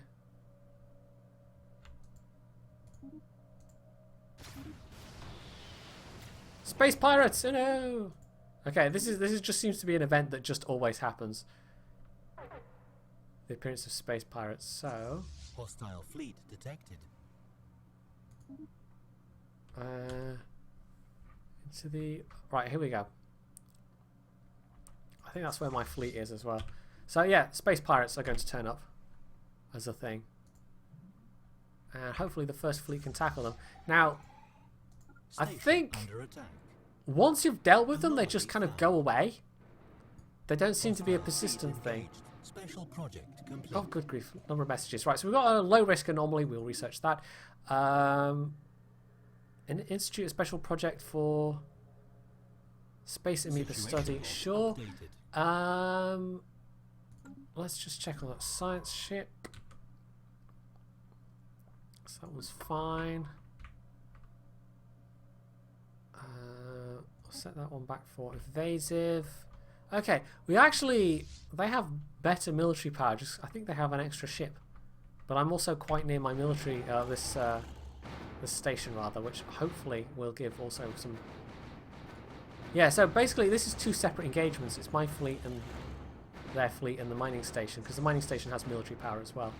Oh, okay. We're going to retreat those. We've just lost a ship. So they're now just going to beat up that mining station. I can't do anything about it, unfortunately. Right, so that's annoying. I have to repair them. I've got space pirates running around the place. So much for saving up for a colony ship. We're going to have to build some more corvettes. So we'll get the corvettes queued up.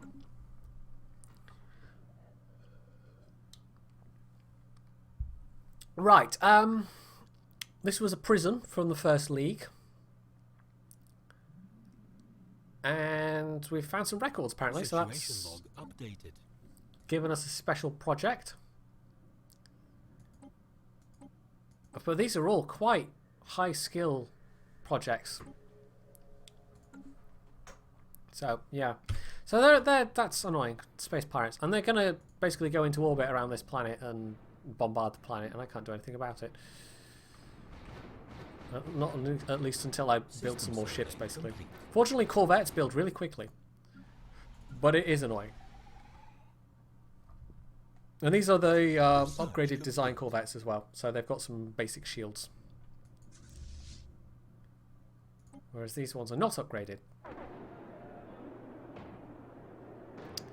Okay, so more rioting. Damn separatist rebels. You rebel scum. And we've got a research project available, so we will go with we'll go with that one.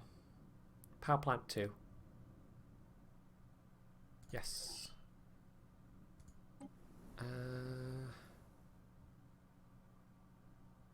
Okay. Yeah, they're not happy, these guys. They're starving because they won't, like, work the farms, and they're not happy. Don't know why. Just because I turned up and invaded their planet. I mean, geez, talk about ungrateful. When does this come out? The 9th. Oh, well, chat's beat me to it.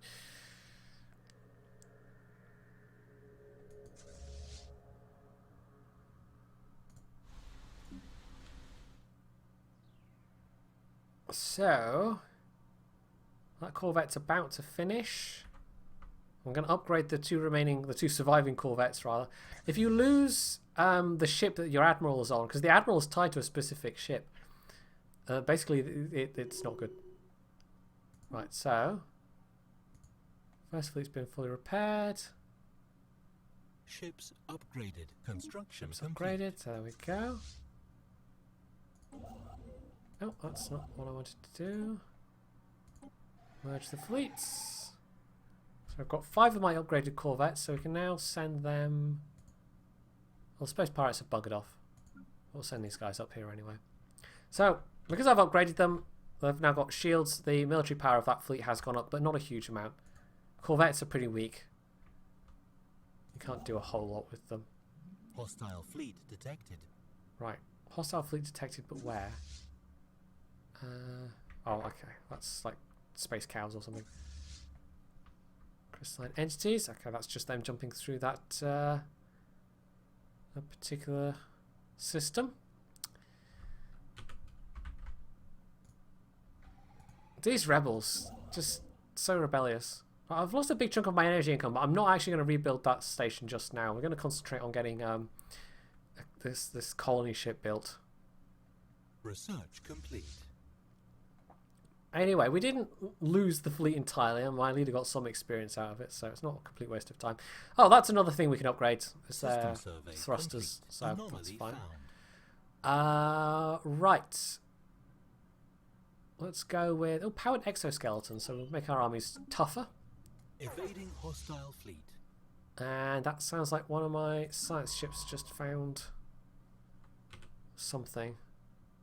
Yes, they did.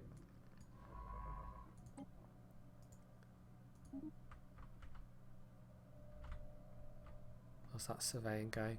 Right, okay. Was there any other messages? System survey complete. Sometimes the amount of messages that pop up, it's like you get to know what the symbols mean eventually, but it's still confusing me a little bit. Okay, this system is non-hostile, so that's fine. They can just sit there and survey that. Oh yes, we had ion thrusters. So what we can do is we can just auto-update the ships, the ship designs. That means they will move around systems quicker, which is a handy thing. So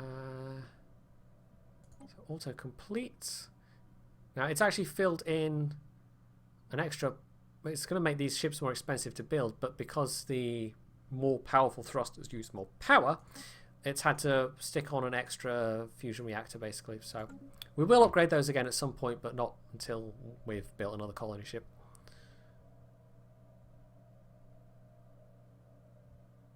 Am I winning? Maybe, maybe not.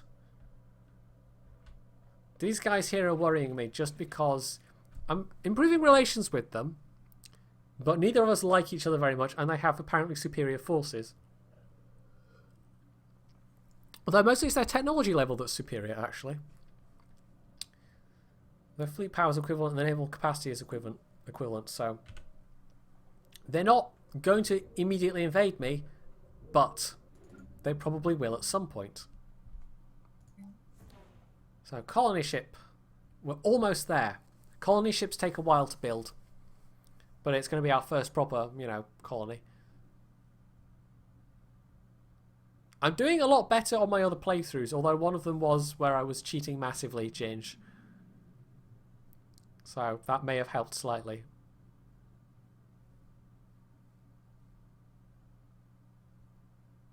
Anomaly found. Oh, another anomaly, so we'll have them research that. The scientist's getting quite skilled, actually. By far the quickest way to get scientists to skill up is to send them out on surveying, and then what you can do is you can swap them in with your researching scientists, because they do still accumulate experience, but it takes a lot longer. But of course, as I pointed out earlier, the amount of skill that they get doing one thing versus the other, they might not necessarily be that compatible, or the amount of not the amount of anything, the traits that they have. If they've got traits that are conducive to surveying, it's not going to be any use when you're actually researching stuff. Anyway, another riot. Don't they understand? It's for their own good. It's for their own good. But some people just will not be told. We can observe a moon impacting into a thing. There's actually a time limit on this one. So what we'll do is we'll queue that up as a research project. Once it's done surveying this system.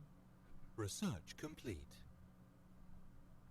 Oh, actually, System survey complete. We'll actually cancel what it was doing and just have it do that research project and then have it complete its system surveys. Right, that's done. Just direct them to the next system. I might as well upgrade my construction fleet just because it's so cheap. Also, we can build a colony ship. So here we go. We're going to build our first colony ship, and it's going to take a while. It's about a year to build a colony ship. So, also we've got a research project available. So, oh, hello, Galactic Ambitions. Border range plus 20% unlocks survey data. Intel. Okay. We can also have naval capacity plus 10%, which just increases our total naval cap. Or orbital hydroponic farms, which is not particularly important. That is a spaceport upgrade that you can have. It's useful for some worlds. It's useful for kickstarting colonization on some worlds. But no, we'll go with the one that gives me border range plus 20%, because that's quite handy.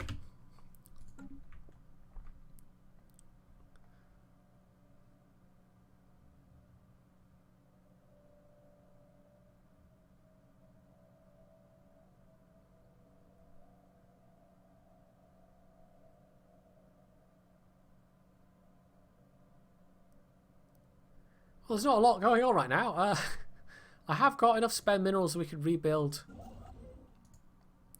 that mining station, so we'll do that.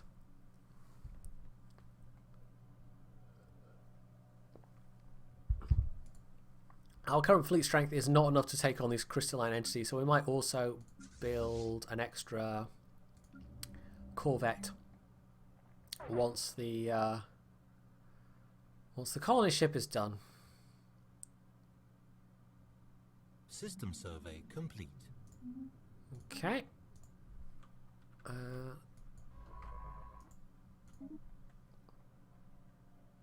Let's queue up the next system. We haven't really, if I toggle, there is one map overlay at the moment. Special project. And complete. honestly, there could be a lot more. And it's kind of surprising there is only one map overlay. But if I toggle it, it basically is, it sort of gives enhanced information. It's just all the information that's available. So we can see from these little green worlds, these are all habitable worlds. So these are all ones. Yellow worlds means that they're kind of habitable, but no one's going to be happy about it, you know, living there. But green worlds means they are 100%, you know, perfect for you. So these are all continental worlds at the moment. And once I build a space station here, if these guys ever settle down, I can also start exporting these guys, as it were. Right, so they're still starving at the moment. Oh, we need to repair that farm for one thing. And I don't think that actually costs that much to repair these. What is that? Primitive factory. If I mean, they're still starving, unfortunately. There's a lot of tile blockers on this planet. Oh, you can actually... Oh, that doesn't particularly make sense, but you can basically build a capital sector. So actually we should probably do that. Because they don't have... Yeah, that apparently is free. Ah, that's interesting. Okay, so because they didn't have effectively a capital already, you can build basically a capital building. So we'll do that. Anyway, we successfully recorded our attempt to We recorded the moon plunging into the thing, and it was cool, and there was explosions and stuff, and I got some science, and that was that. There you go. It was a whole little story. System survey complete. Right, can we build... can we queue up another Corvette? Yes, we can. So we'll do that. We can also upgrade one of our surface facilities. We could also start maybe clearing some of these tiles so we can build stuff on the surface.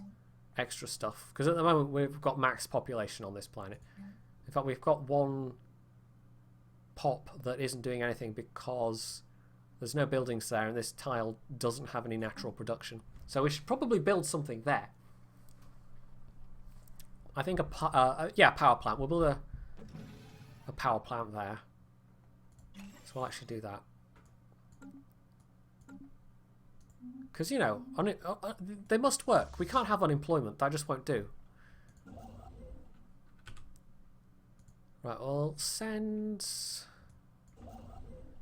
What can we build?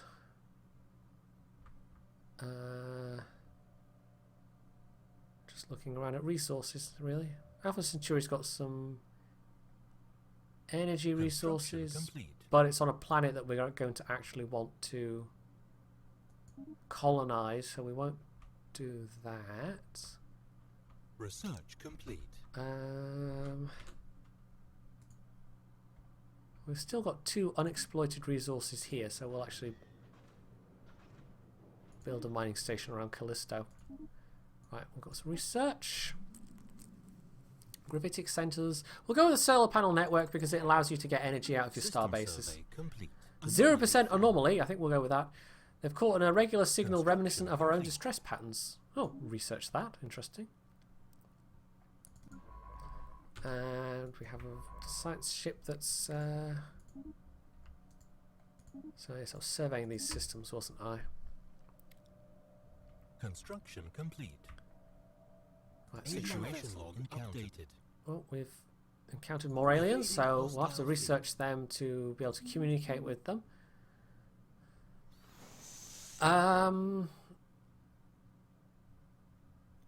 Interesting. It's a distress call from what looks like a derelict ship, so we can have that as a research project.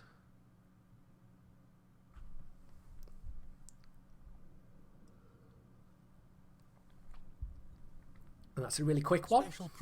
Having searched the ship even, and inspected the crew's remains, Science Officer Elizabeth Easterbrook has deduced that the crew members must have killed each other. Interesting. We can also investigate. Anyway. Oh dear! After having investigated that ship, we are receiving a distress signal from the hairpiece Doolittle. The crew has gone mad and are killing each other. Could this have anything to do with that derelict ship they recently investigated? I wonder. Well, so much for that being a zero-risk project. That backfired. We just lost one of our science ships. That's really annoying. But what can you do? Right, they encountered some aliens there, so they've just skipped out. This is one of the disadvantages of the Hyperlane. And more riots. So basically these guys are just like fully rioting at this point. I don't know what I can do to... They're just all on strike. They're not actually... Enemy troops landing. Oh, right, there we go. The local separatist faction has risen up in an armed attempt to take the planet. So... let's get... Right, our armies are basically on there already. A bunch of rebel armies have spawned. But we're going to beat the rebel armies. It's fine. They don't have our superior technology. Or, you know, superior Trumpian know-how. Or something. So, we're beating the filthy rebels. It's fine. Take that, rebel scum. Enemy invasion defeated. Ha! Get back to work. Enough whining about, you know, stuff. Right, so... let's see. I was going to clear one of these tile blockers, wasn't I? We can also upgrade a power plant here, which is something maybe we should do. So upgrades... Oh, that's going to be a little bit expensive. Special project complete. We'll upgrade... Where are we? We'll build a mining complex there. For now. And then we'll maybe clear a tile blocker. Right, so we successfully fended off that. We've got... Interesting, we found a cloud-based life form. Void clouds. Updated. So, yes. We were going to build a mining station around Callisto, so that's fine. And then we'll just put them back in orbit over Trump Towers. And we've got the hairpiece McCampbell. I don't know if McCampbell's particularly Scottish, but anyway. So, we've got a choice. We've got Alpha Centauri, which actually has 3 planets in it. That's a very tasty target for colonization. Sirius has got 1. We could go outside of our borders and go for this planet here in Stratal, which would extend my influence down here rather nicely. But we've also got hostiles in the way. Potentially. And there are some planets around there. Oh, that's actually a continental world there as well. We'll go for Alpha Centauri for the moment because that's a very nice system. It's also quite close. So there's a couple of ways you can colonize, and it's actually almost easier to do it the second way. So you can directly click on the colony ship and say go to world, and just right click and say colonize planet. Or what you can do is you can click on the planet. There's a button here that says colonize if you have colony ships available, and then it gives you a list because you might have colony ships with different species on them. And different species will have different kind of, habitability percentages. So in this case, obviously, it's just the one species that's at the moment. So we're going to click that colony ship, and they will come here, and they will colonize. And I found that much more useful, especially when I've got a multi-species empire going, basically. So what kind of projects do we have at the moment? Let's do the Space Amoeba project. Why not? System survey. I think you can get some technology out of that. Right, so that is a mostly empty system. We will build... Right, we'll integrate those fleets. I think we'll actually... there we go. So this is our very first proper colony. So that's fine. We'll actually order that fleet to go upgrade. So they will... This is one of the advantages of hyperlanes, is they will just jump straight from there. Rather than having to go to the edge of the system, as with warp drive. Construction complete. I think system-to-system travel via wormhole is fastest of all, but you actually have to build the wormhole generators. Right, so we found another spacefaring. They're in an industrial age. So this is the planet of Qualud. Special project complete. Okay, so Space Amoeba project is finished, and that's actually quite useful because we get a modifier, which means our fleets have plus 5% evasion, and this is just now a modifier that applies to our system or our ships forever and ever, so that's quite useful. So this is we could extend our empire again, but we might want to build some more armies in order to do it. So once we've upgraded we'll send our military fleet here and see what the alien menace was that was here, and if it's safe we'll then send some armies that way, because that's a good way of extending our reach, is to just land and go, yep, you belong to us now. But we are going to need some more invading armies. In fact, what we can do is we can embark those armies. We'll bring them into orbit around here. Oh, if I can get them there. But because we've had trouble on this planet previously, we will also build up some defense armies just in case we get more rebel scum popping up. So there we go. So this meanwhile, this planet is being colonized. This takes a little while. Colonization speed is a thing that can be affected by technology, but this is quite a nice planet actually. It's called an atmospheric aphrodisiac. Something in the air of this planet seems to put people in the mood to reproduce. Well, that's putting it politely. But that has plus 10% ethics diversion. Not diversion, divergence. So that could be problematic in the long run. There might be a thing that pops up that we can reduce that or remove that effect, though. Right, Betharian. Oh, yes, Betharian's useful. We'll take that one. That's a strategic resource. It's usually the first strategic resource that pops up as a technology you can actually look for. So, yeah. So we found... anyway, this is another anomaly. This is a bunch of abandoned cities. So we'll research. That's a zero risk one. I found Riser. It's true. I found Riser. In fact, we're actually going to... upgraded. Construction complete. we're actually going to rename that planet Riser, because that seems very appropriate. You've hit it on the nail there, Farbzerker.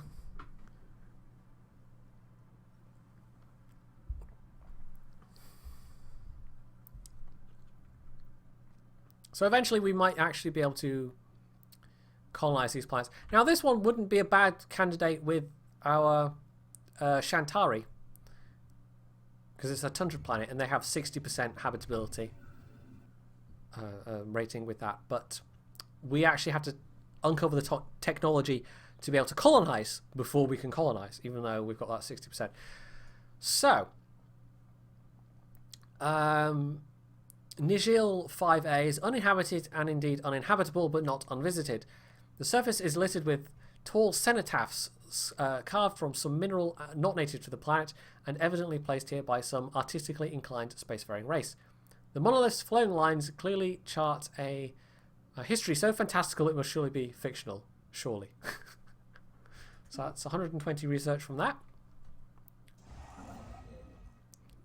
Are there any things I want to build? I should probably just concentrate on... Right, we've actually got -1 food now.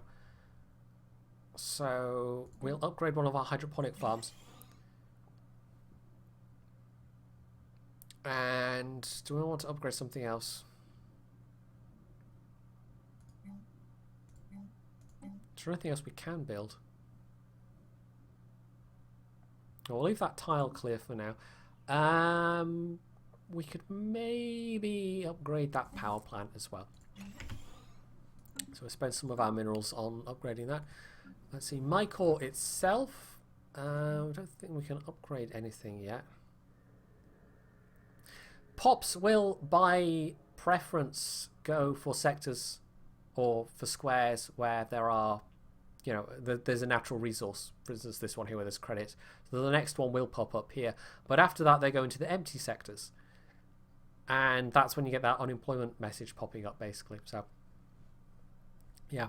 Anyway, as time goes by, these people will gradually come to accept their lot and they'll become less unhappy about being a part of my empire. But it might take a little while. So, military power, that's actually gone up a little bit. Can we build... No, we'll just go with the Corvette then. Hey, right, colony established. Colonies are expensive, by the way. If you go mad colonizing, then it can get expensive quickly. So, it's... In terms of... Unless you're doing really well and you've got like a really healthy income, it's best not to go completely nuts when you're colonizing. So we won't build anything there for now. We'll just let the pops build up a bit, which actually there'll be a bit of a bonus because they've got this atmospheric aphrodisiac effect, which is actually entirely overcoming my slow breeder thing. So yeah. Right. Corvettes. Oh, that's built already. Corvettes do build quickly, though. Can we build another one? I think we can. So our mineral income's now a respectable 25.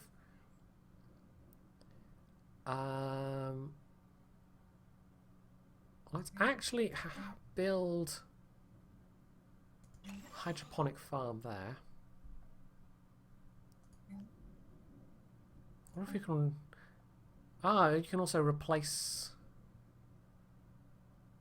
Interesting. Existing structures, but it doesn't seem to give you much bonus. Complete. Although actually, no, the bonus would be that you could then upgrade them. Construction complete. I guess. I'm not sure. We'll try it and find out. So that's queued up. A comet! There's been a comet! Which is a bit of an in-joke now in the Paradox games. A small celestial object with pronounced gaseous and particulate tails was recently observed in the Drumpf system. Its passing was uneventful. And actually, you can get a variety of outcomes for this. So I've gained 40 influence points. So fairly minor. Anyway, solar panel network, that's completed. We'll go with the... Yeah, we'll go with Power Hub. The one where you can boost the output of an entire system. Oh, there was some hostiles there. There was a space amoeba, so they've immediately retreated. That's fine. So we'll try that system there. Right, 247. Another 2 corvettes, and then we'll go nosing around down in that other system. Hostile fleet. Oh, there was also something hostile there that they didn't like, so that's fine.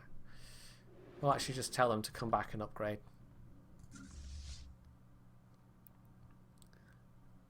Who knows, Brett? Who knows? What am I and what have I done with the Jedi? It's a good question. It's a very good question.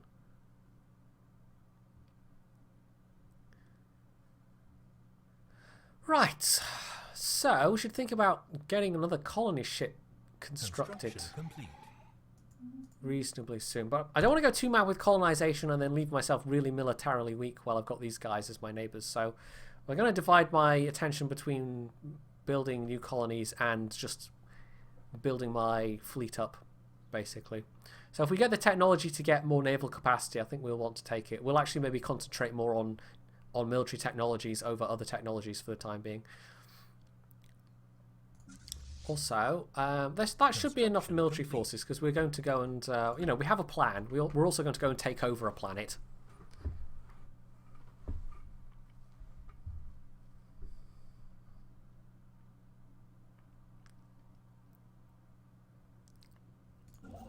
Right, is there anything I can build at the moment? Well, probably don't want to, actually, because it'll cost minerals. Construction ships don't have any function outside of building... like, you can't set them to do anything other than build these outposts and things. So you'll have times when you just have a bunch of construction ships sitting around doing nothing. And we can build a solar panel network, which is just +3 energy credits. And it does help offset the cost of having a spaceport, which is expensive. But no, we'll save the credits for now. Ships upgraded. So that's my science ship upgraded. Right, can I send it anywhere? That's a research project. That's a research project.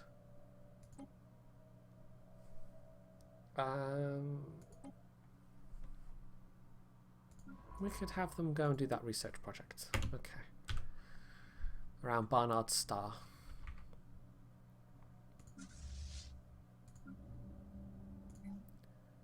Right, one more corvette. And they'll go for the colony ship as the next thing.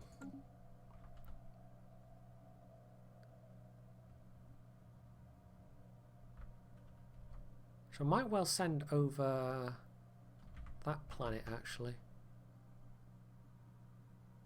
Where was it again? It was this system here, wasn't it? If I could get this area for myself, I think that would be a good cluster of systems. That would give me a reasonable size as well. Construction complete. Okay. So... Special project complete. okay, this is the Void Cloud project, so... Okay, we'll take the one which gives me some bonus research points. So basically it's just a bit of information about void clouds and that they appear to be intelligent and communicating to each other. But again, they're kind of like hostile animals. They just will inherently attack you. So send... We'll clear the way for the colony ship down in this system, and then we'll clear the way for our invasion forces down in this system.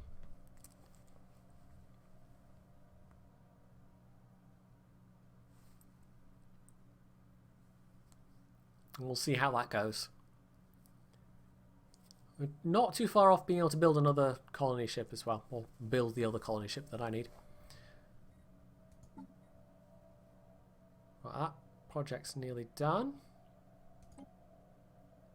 This might be Special project complete. aliens we can talk to.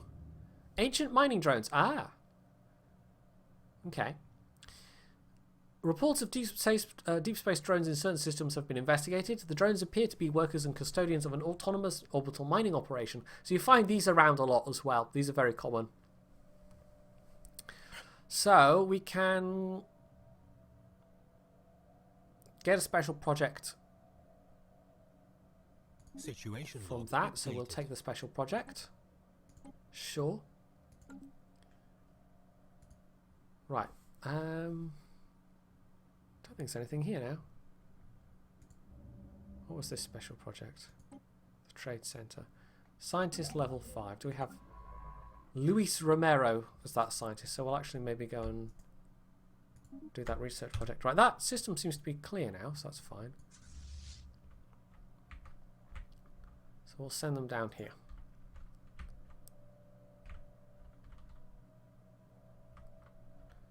Right, Trump Towers, we should... Oh, not edicts list, spaceport. We should nearly have enough, there we go, for a colony ship. So we can directly control 5 planets. So if I take that, colonize that planet, Special project and complete. then take that planet, that's going to take me out to my limit. And at that point, I'm going to have to start creating sectors. Anyway, right, this is the drone project. So it's just saying that they're quite good at what they do and that they're still working after all this time, and we're not quite sure why they're still going, but anyway, so we basically get Situation log a updated. thing that gives me a bunch of sites that I say track on map, and it will show up. There we go. So these are all systems that, because of this project, we now know that these systems are very, very high in minerals. So there's one of them that's actually quite close as well.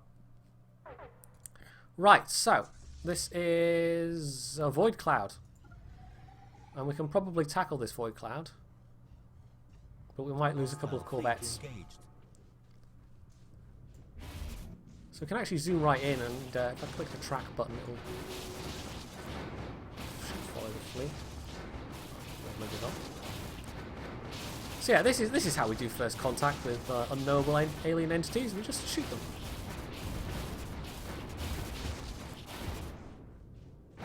But this will also give us some valuable Situation log debris, updated. basically. So I can research project there. Right, and we'll also get the transport fleet along here. And we can pay our good buddies over on this system a visit. So they took a little bit of damage. One of the corvettes, in fact, took a little bit of damage, but that's fine.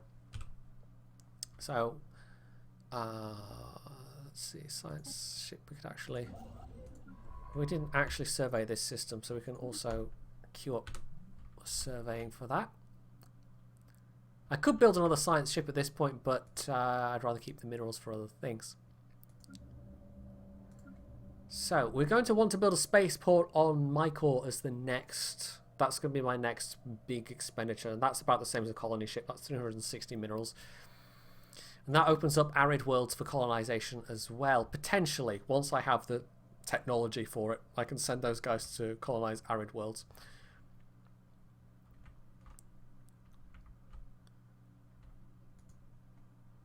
So, we're just waiting for the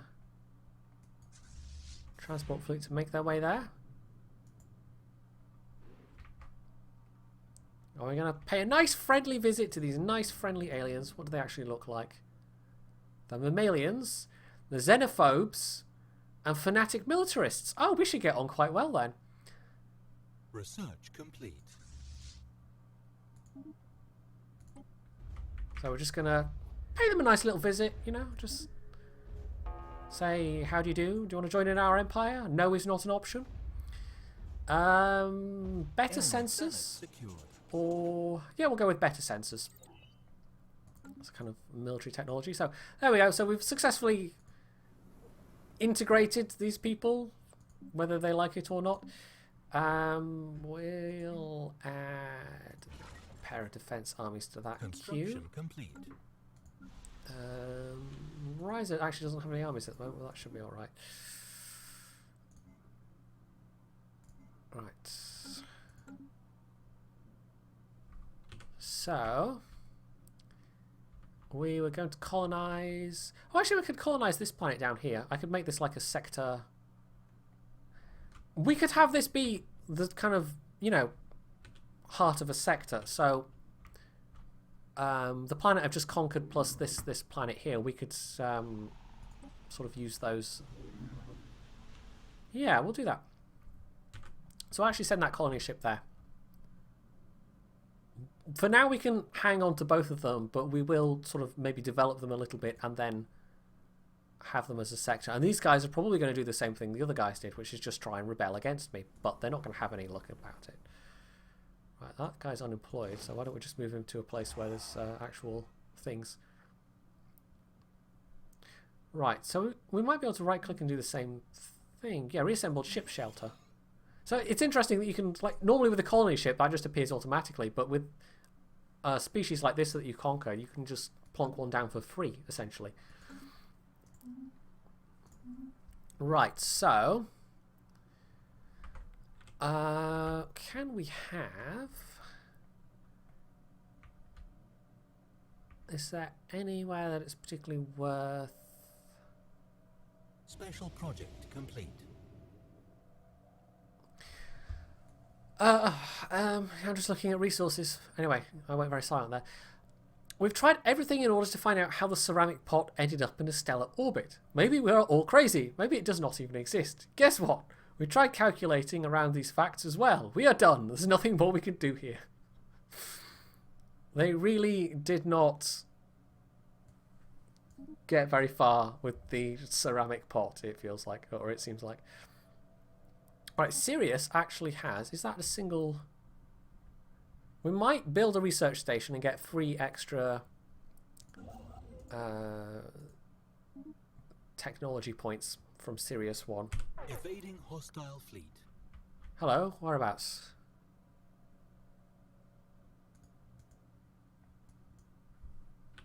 Hostile fleet detected. Oh, it's my science ship. Okay, yes.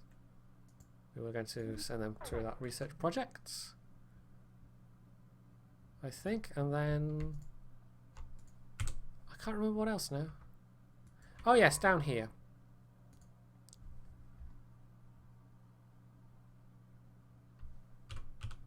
Oh yeah, there's that penal colony research project as well, but the debris is time limited, so we'll have that be the next research project. Complete. Survey system. We'll actually set them to passive. So if they encounter another hostile, you know, they'll just jump through to where they're supposed to go. So the same thing's happening here, basically. There's Research kind of a revolt fomenting, but it doesn't matter. We can handle it. So my core can build a spaceport, so we're going to. That takes a little while. Betharian power plant. We don't have Betharian yet, but that system there has it. That's pretty close. None of the systems that we currently actually own has it, though. So, anyway. Oh, destroyers. There we go. So, destroyers. That's absolutely, we're going for destroyers. Destroyers are the next class of ship up. They are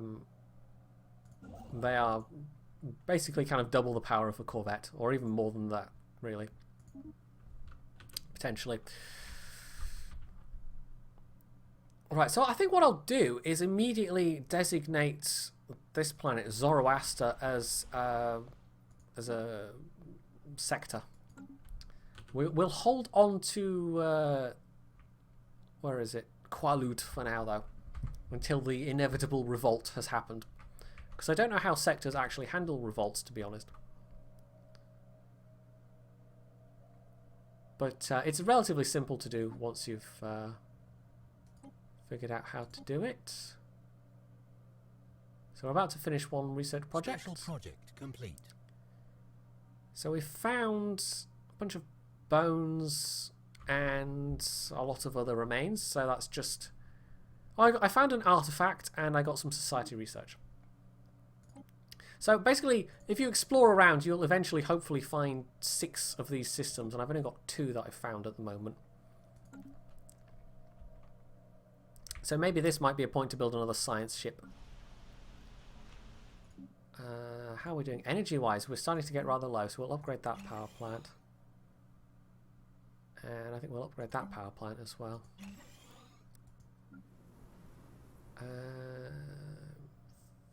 This planet, we could build that as a power plant. Riser. Well, they're going for the farm squares, but that's a nice, tasty one. Qualud. We won't bother building anything ourselves in Qualud just yet, because a bunch of it's going to get wrecked anyway, probably.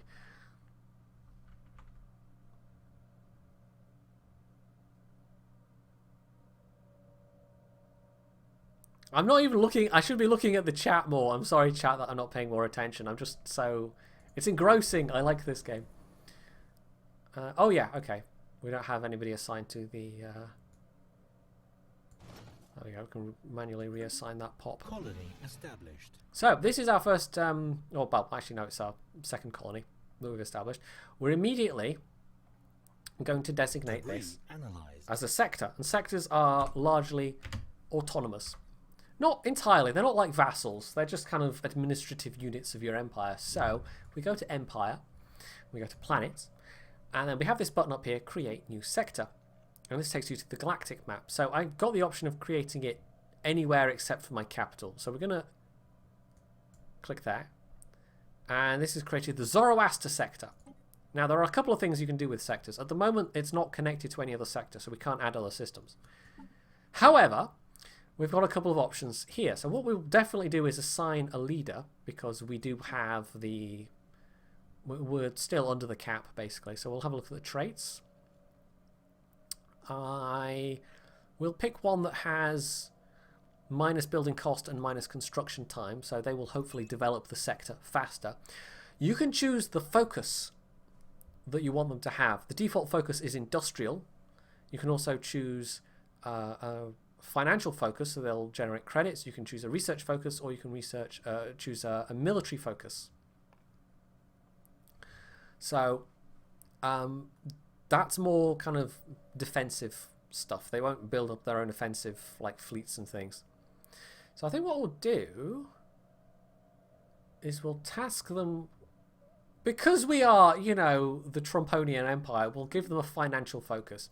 You can also change their contribution, because sectors will give you by default 50% of their energy and minerals. You get the full benefit of any science that they produce, but depending on what you actually set here, so it can be 75%, in which case they'll be giving you most of their stuff.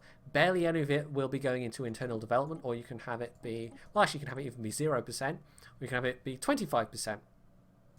But we'll leave it at the default 50% because it's not making anything. You can also actually, these buttons here, you can actually dump credits and minerals into the sector to give it a kickstart, basically. So we'll actually do that. We'll give them 100 credits and 100 minerals. And they will hopefully start building stuff, but it will take a while. Because at the moment they've just got, you know, their single initial population. Construction complete. Let's see, an anomaly. We'll research that, sure. Now, is there anything actually in this sector? Any kind of upgrades that you build with your construction ships, the costs and benefits, kind of like they go within that sector. So if I built a mineral station there, a mining station at the moment, they would get the benefit, but they would also get the cost of that. And I don't think they actually... they've got much in the way of income at the moment. Okay, we found a First League colony. Situation log updated. So that's a special project. So that's another First League project. What's our science ship doing at the moment? Okay, we're starting to get to the point where we're now just going to get contacted directly by alien species. We won't have to research it anymore. This is only the second species we've actually actively met. And they're only just to our south, but I don't... Because of the Hyperlane network, we're actually somewhat disconnected. So, you can get some clues about what kind of species they are based on how they address you. So the fact that is saying, I've been chosen by Director Grodson to represent the Taikan conglomerate. So they're probably quite a corporate species. And they also look like they're a materialist species as well.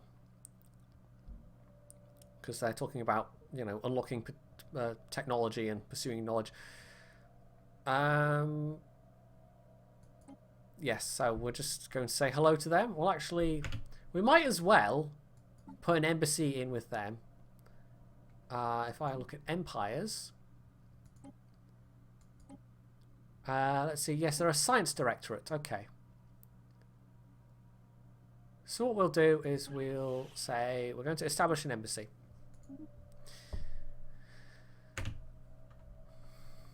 Let's see, they've actually got a reasonably large population as well. What's my own population like? Construction complete. How do I see empire population? Demographics?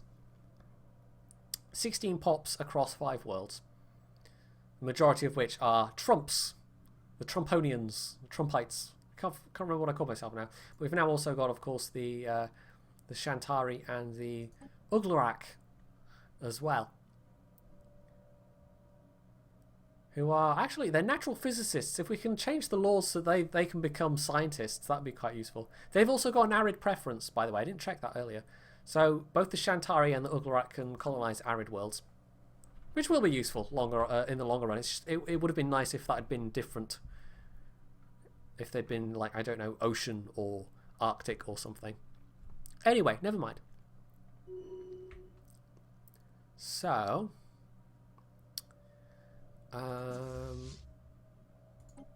well, actually,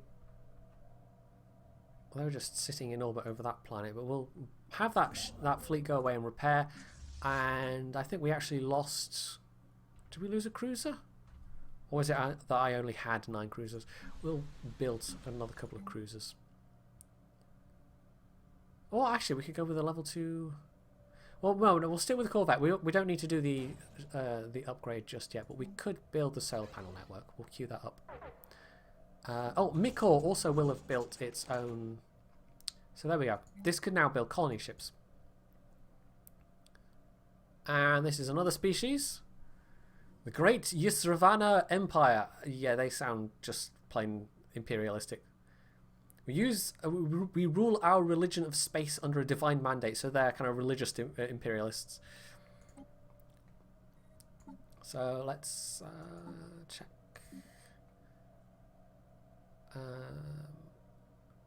Let's see. Yeah, the Yuthrelian royal sons really don't like me, even with the embassy. The fact that I'm annexing primitives, they don't like. But we're not getting on well with them at all, so we can expect them to attack me at some point.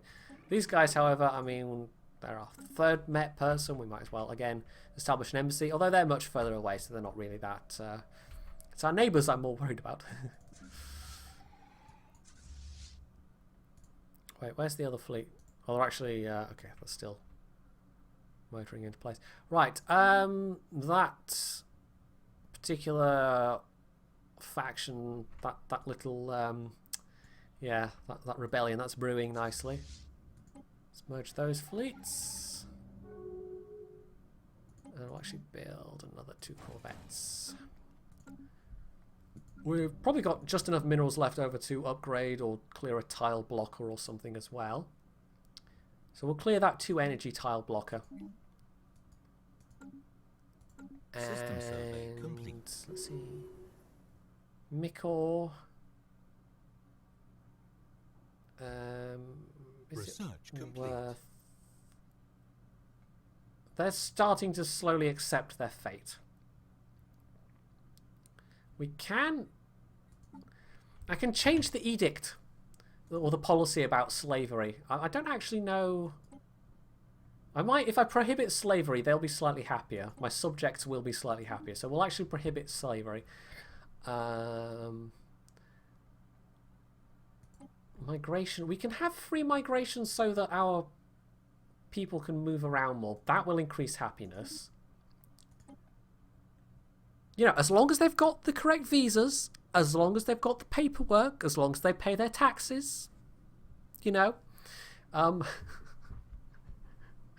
Yeah, you know, it's the illegal ones that we get steamed up about. Is there anything else that we might want to change? I don't think so. Right, we've got science research available. Oh. And, oh, hello, we've got a rare one. Interesting.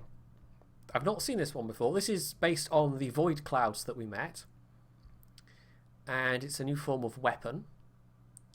It could be fairly powerful. We've also got the next level of energy available already. I think we'll just go with the rare project. It's a weapon and it's a rare project, so, you know, why not? It's going to take a while, though. Right, science ship. Oh. That's currently standing idle for some reason. We'll research that project, and then I think there's actually another... Yeah, there's another project that we can... I was going to build another science ship as well, wasn't I? So we can actually have now this planet build a science ship. Construction complete. Okay, so we've actually... We'll get another population growing on Trump Towers now as well, that we've got this this tile cleared. We've only got +1 food, however. So we'll build a hydroponic farm also in that tile that's, you know, it's got +1 food, and also it something. No, I don't know where I was going with that thought. There was a thought in my head and it's gone now. It was probably sad and lonely, and so it departed. Yeah, I'm sure that's what Caption Guy would say anyway. So, the Hairpiece Cortez. We need a leader. We need a scientist for this ship to actually be able to function. And it looks like we're going to be forced to take a scientist that has a research rather than an exploratory trait. We don't really have a choice about that. We'll actually have a look at the age. We'll take the youngest one, because they do tend to, unless their ship gets exploded from underneath them, they do just tend to live for as long as they live. Right, so we'll tell them to survey that system down there. Once we've built that Corvette, I mean, we've got some crystalline entities down in this system. We've also got some hostiles in these systems that we've never yet managed to... Space Amoeba. Hostile fleet. And hello. Where are we? Construction complete. Oh, it immediately jumped right back. Yeah, because I've got it set to evasive stance. Let's actually, you know, let's set it up there. Then, and let's get the fleet actually beating up some aliens. You know, we don't care about they're illegal aliens. If they attack us, they are illegal aliens, and therefore fair game. Absolutely.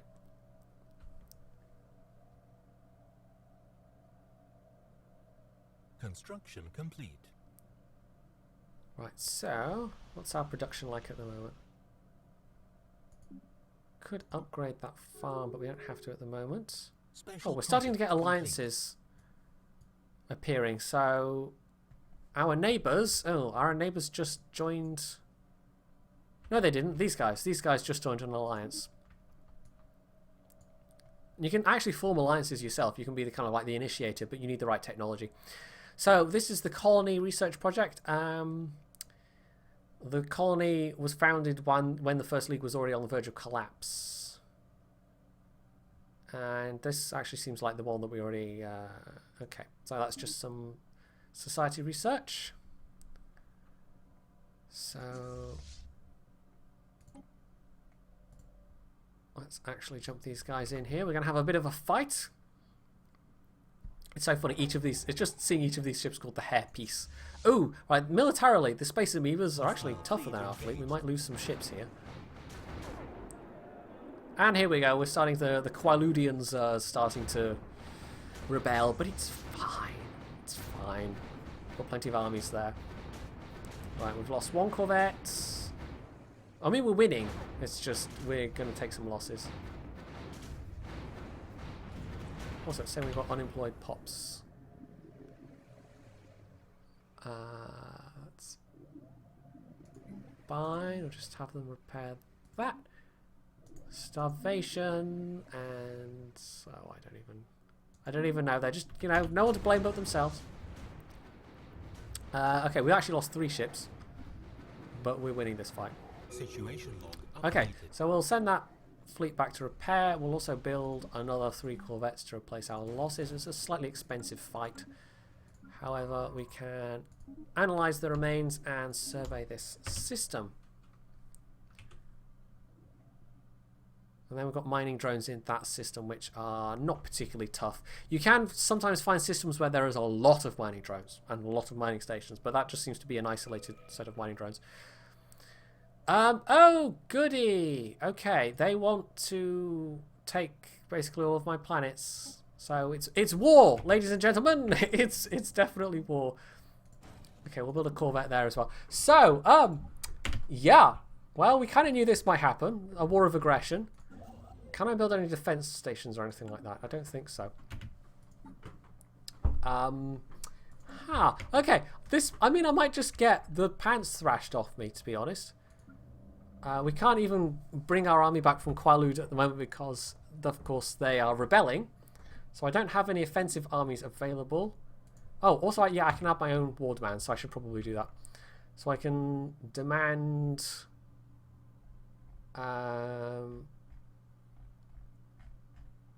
vassalize, which costs a lot of war score. Should we just go for it? Why not vassalize them? Which requires 60 war score.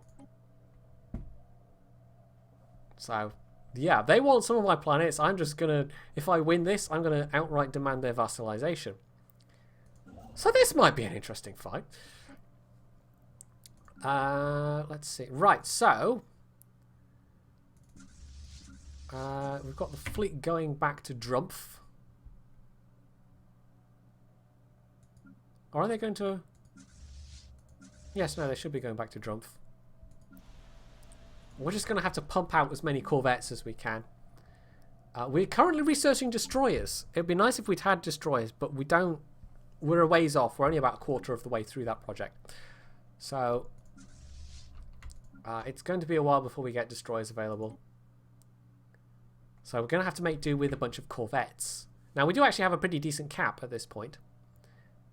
I think a lot of it's from, yeah, having spaceports. Construction complete.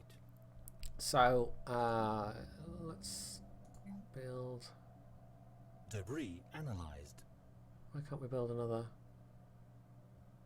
Oh, because we don't have quite enough minerals. Complete. That would be it then. Right. Is there any sign of their fleets at the moment? Right, I'm also on normal speed, which is fine. There aren't any ship upgrades I need to make.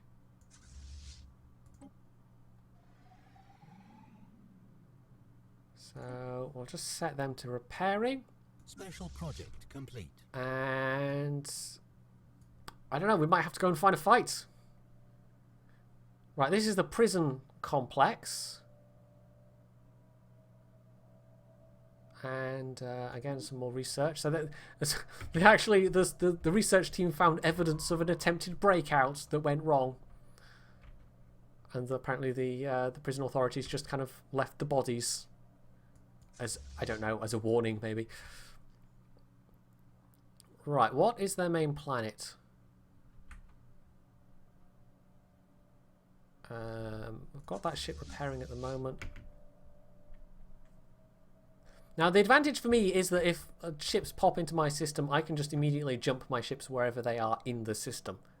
It doesn't necessarily matter that they are not like at the edge of the system or whatever. No,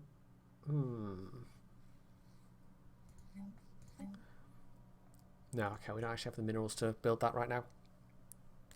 The planet side combat is basically you land troops, and it's to do with kind of relative like troop strength. It's actually, you get way less information than you do in EU4 and CK2. Okay, so we're going to analyze that debris, that's fine. This science ship's currently not doing anything.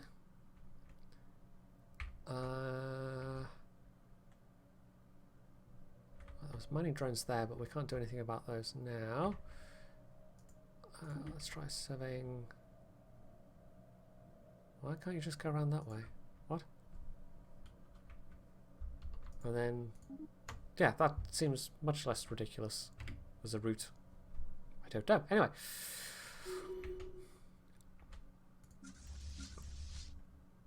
So, let's have the second fleet join up with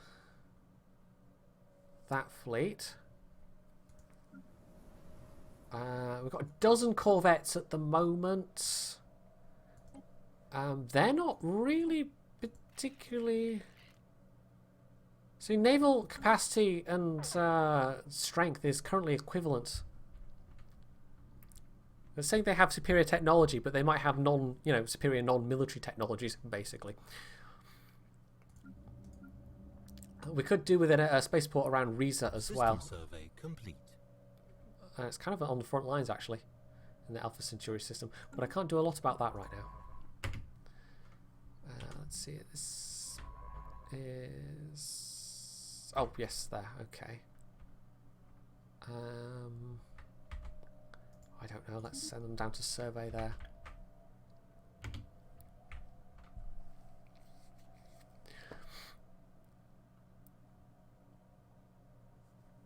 Right, not a lot of action going on at the moment. It's a bit of a non-violent war as it's going at the moment. Right, this is the part where we really need more minerals.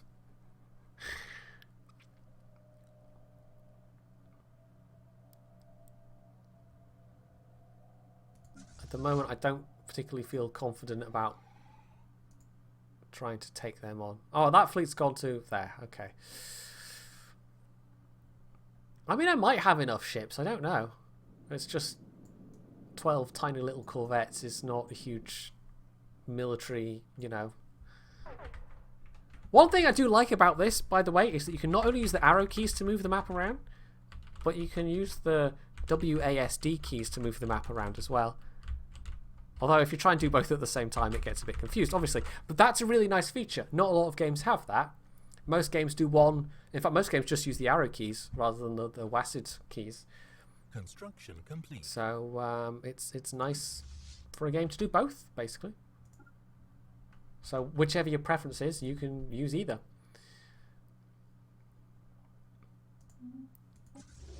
Right, hostile... fleets? Oh, that's just... Okay, we're just jumping through a system where there's... Oh, actually, no, that's a problem because they're trying to survey planets. On the moment they go close to those guys, they're going to go, oh. So, yeah, we should actually send them elsewhere. I've almost got enough to build another ship. Should we maybe try for like 15?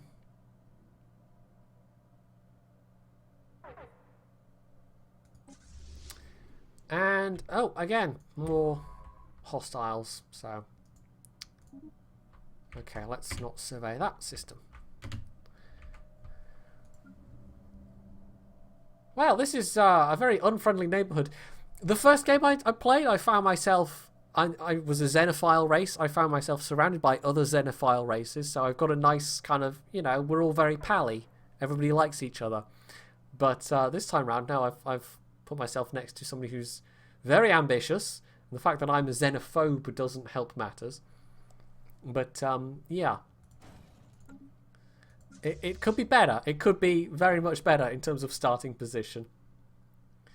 And that, because the game is just random every time you start a new game, you never know how you're going to find yourself. You might be surrounded by friends, or you might be surrounded by enemies. It's completely luck of the draw. Although you could stack the deck in your favour by creating a lot of very friendly braces that surround you. Right. Anomaly. Okay, we'll go for that.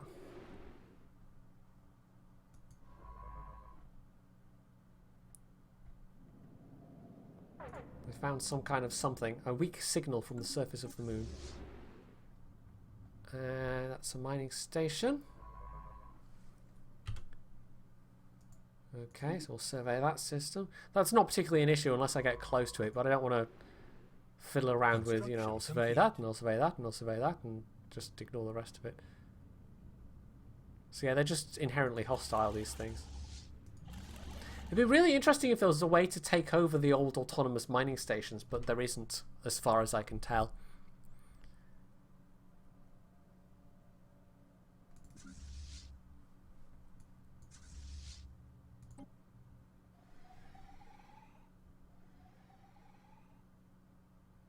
Right, I was going to build one more, wasn't I?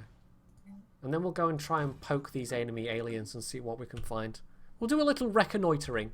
I'm going to wrap the stream up fairly soon as well, by the way. I've been going for over 3 hours now.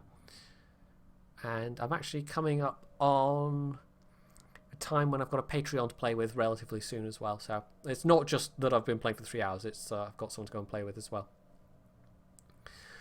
A small short-range transmitter has been located on the surface of Turbik 6A. It appears to be an ancient survey marker placed here eons ago to mark a large deposit of precious metals.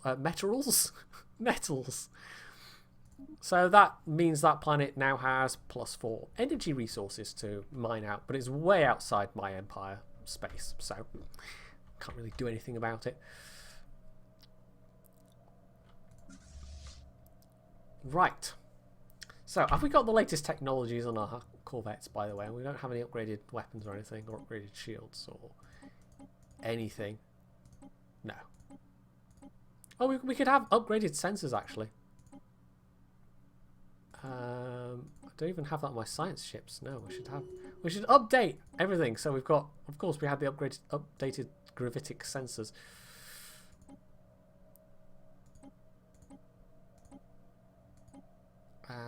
So, yeah.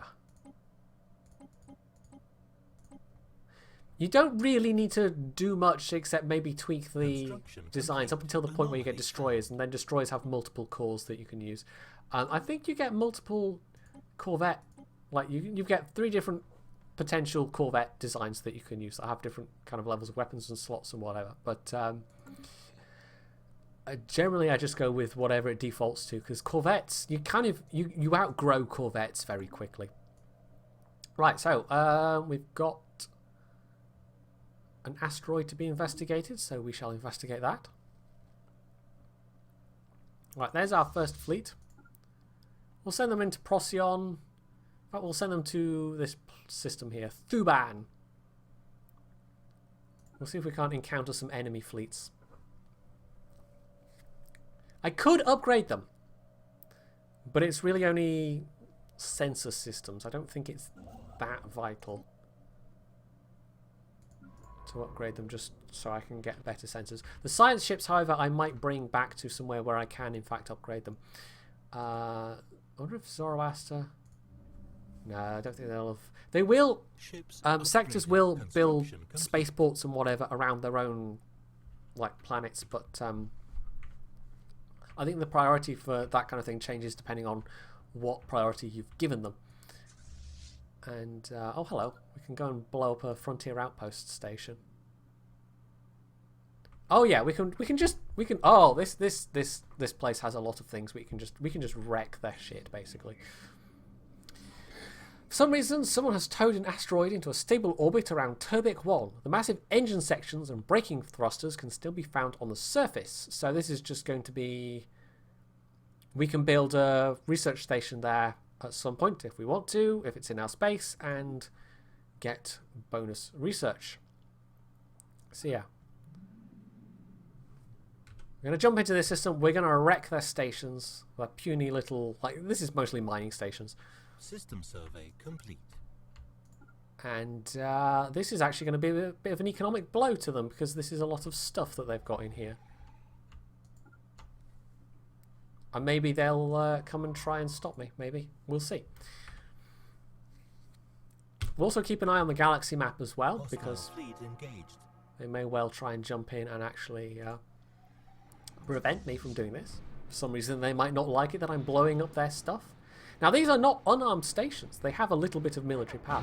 I can also tell these guys are missile users, so that's actually really useful information. I can't particularly make use of that information right now, but it means that their missiles basically ignore shields. Situation log updated. And therefore armor has more effect against people that use missiles. So, mind you, with the corvettes, there's no real way for me to squeeze. I could give up some shield capacity, but they don't have a lot of shields to begin with. And the armor available is only very basic armor. So we'll stick with the current setup, basically. So this is what the space battles are like. You just point and click, and it's a Paradox game. You actually get more in-depth space battles in Master of Orion with the tactical battle system. I mean, they're generally over very quickly, but Paradox has always been all about the rock, paper, scissors kind of in terms of most of their strategy games. And that's really no different here. We could attack the gas grazers, but there's no point. The space whales, as they're called. So this isn't actually getting me war score. I mean, it's going to annoy them, but I'm not entirely clear what things get you war score and what doesn't. You can also get really quite close to the suns. I don't think that's actually a representation of how close you would get, but still. Right, this is a slightly better armed station because it's a frontier outpost. I'm not actually sure if these are missiles or if it's some kind of energy. No, they are missiles. Okay. So if you had missile countermeasure emplacements that you could put on your ship, for instance, this would be a good time to do it. I got some war score out of destroying that outpost. So frontier outposts get your war score. This is also now within my space because I destroyed that frontier outpost. Because as I said much earlier on, frontier outposts actually push out your borders. So we have enough. Now we'll just build another couple of corvettes. Research complete. We'll just reinforce the corvette fleet. Okay, so that's that Empire Borders one that I've been working on for a while. That's push that out. Now we've got a purple technology, but it's a really expensive one, so I won't bother with that. I will, however, go with this one, which gives monthly influence +1. Although I'm actually almost at my influence cap as it is. But it maybe means I could use an edict or two. Or alternatively, I could go with tile blockers. I could go with removing tile blockers. And they're not particularly expensive. Now we'll go with the one that gives +1 monthly influence. That's just always going to be useful. System survey complete. Oh, also, I literally could have just attacked the outpost. These have now automatically become all mine. Ha! Okay, I didn't know that happened. That apparently does happen. Right, in fact, we might as well, because we're so close to this system, we might as well send them back to just quickly repair. And actually, then, push further into... Yeah, okay. So I basically blew up some of those stations unnecessarily. I literally only had to blow up the frontier outpost. I could have had more energy resources or whatever out of this system, but it's fine. Anyway, it's mostly research that system gives me, which is not necessarily a bad thing. Research is useful. I may be lagging a bit behind in terms of building research stations. I haven't really bothered with it, to be honest. In fact, there's a system here, for instance, Barnard Star, where I could build a research station. Although I don't have the minerals at the moment, so we won't bother. Okay, anyway. We'll jump them up there. Shouldn't take too long for that fleet to actually repair.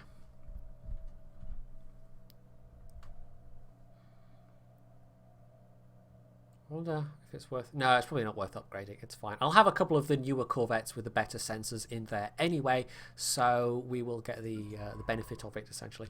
Right. That particular Corvette... not Corvette. Science ship we were going to go and send to upgrade.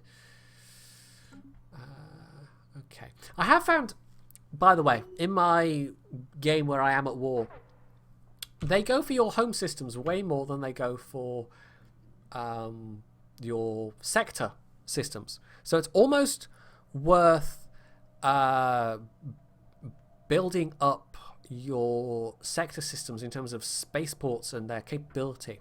Not only because it gives you more naval capability, but also even if they go after your core systems, they seem to largely ignore your sector systems. So you might lose all of your spaceports over here, but you'd still have a bunch of spaceports over here, for instance. So that's just from my experience, though.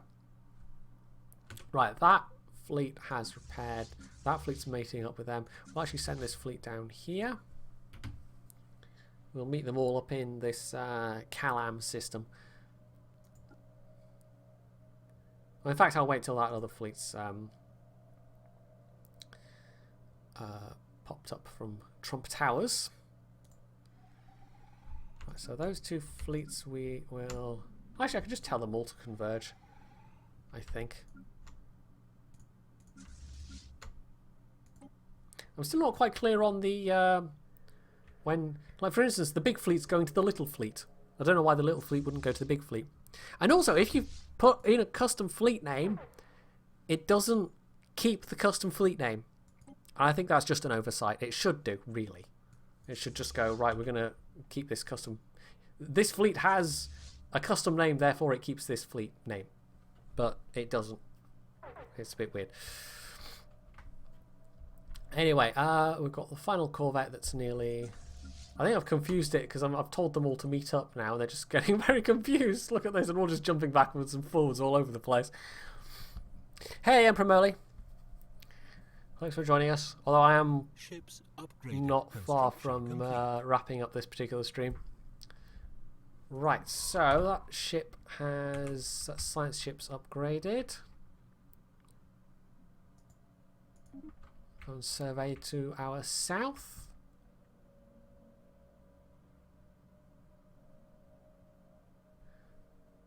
Where's the... oh, okay. Yes, that's fine. Right.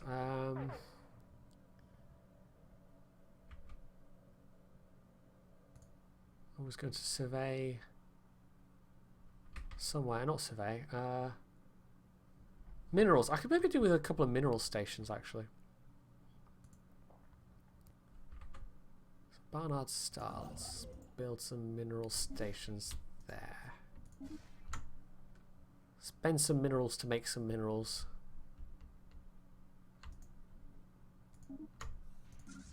Right, so that fleet's all together.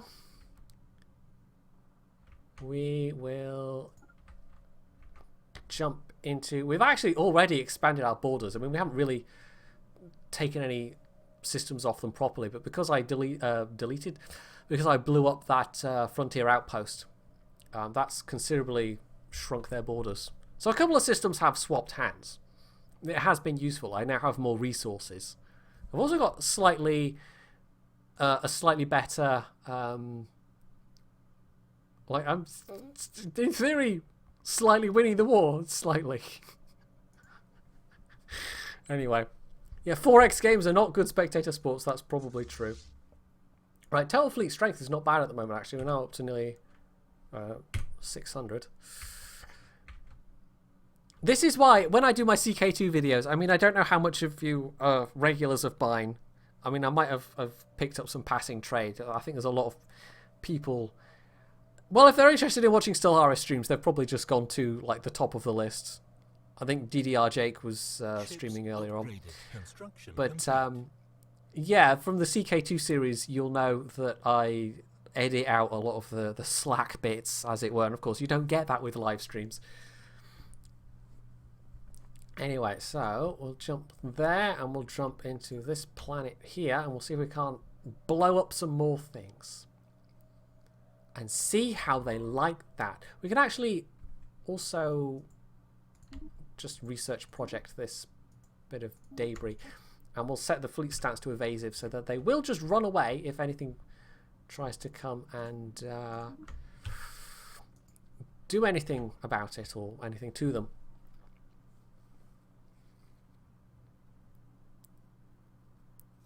Will I do Stellaris multiplayer? I don't know anyone else that's getting this game, but there might be some people. I don't know.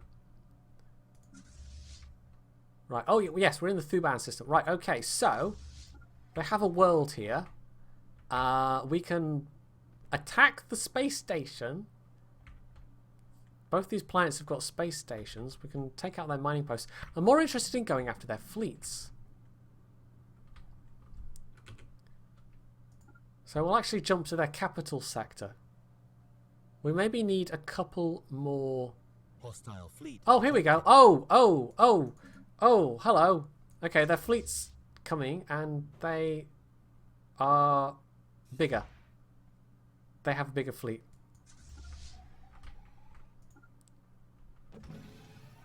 Right, that is their main fleet though.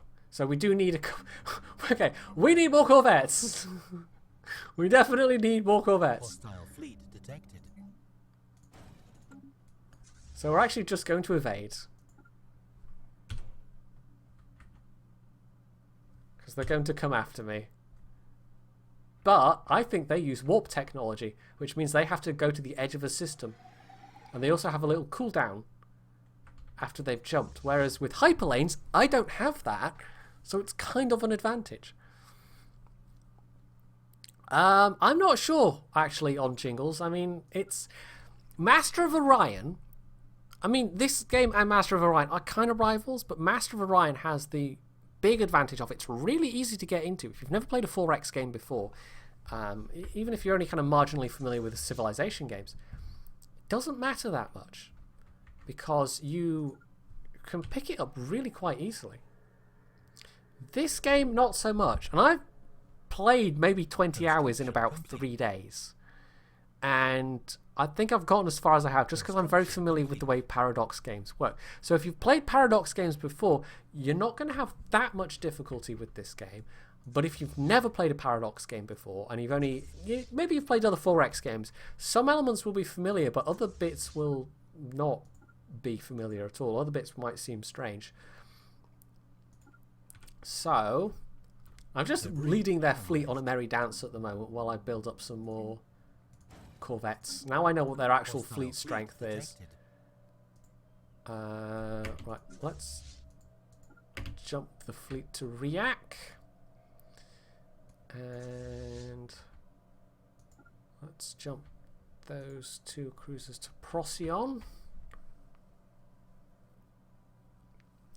So, I don't know, maybe Jingles would be interested, but I suspect it would be harder to get him interested because I don't think he's really done many other strategy games. I think for him, Master of Orion was one of the games he grew up playing. So there was a lot of nostalgia factor there. Whereas Stellaris, obviously, that just does not apply. So there's that to consider as well. And honestly, Paradox games, I don't tend to play Paradox games multiplayer a lot. I'm going to be honest, it's not usually... I've done it sometimes, but I just don't seem to have the temperament for it, if that makes any sense. I tend to... I don't know, I tend to play at my own pace, and if you're playing with other players, you can't do that. Construction complete. Right, where are they? Why is it saying it's detected who and where? On course for the Thuban system. Where is the... Oh, is that an old message, maybe? Oh, it's my science ships being attacked. Okay, can we retreat? Oh god, can we retreat them in time? Don't lose the science ship! Don't lose the science ship! Retreat! Retreat! Retreat! Retreat! Retreat! Oh, we lost the science ship. God damn it. I forgot I'd set them to passive stance because I was paying rather than evasive. So they didn't automatically just run away. Oh, that's all right. Anyway. Why haven't those fleets merged?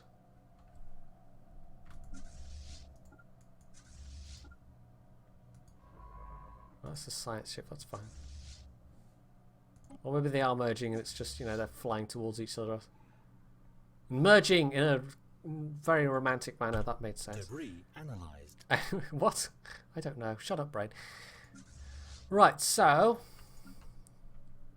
we basically want our military power to be, you know, better than theirs, which was about, what, 500 odd? So it's a case of we need more ships. Anyway, we lost a scientist. We lost a very good scientist when that science ship got destroyed. Whoops. And that's the thing. I'm jumping. I've been jumping through systems like that and to, you know, survey the systems beyond them. Because if you have evasive stance, the moment they jump into a system, they'll go ah and run away back to the nearest friendly system. But if you forget to be paying attention and they happen to survey in a system where there's you know, bad things, then they won't run away at all.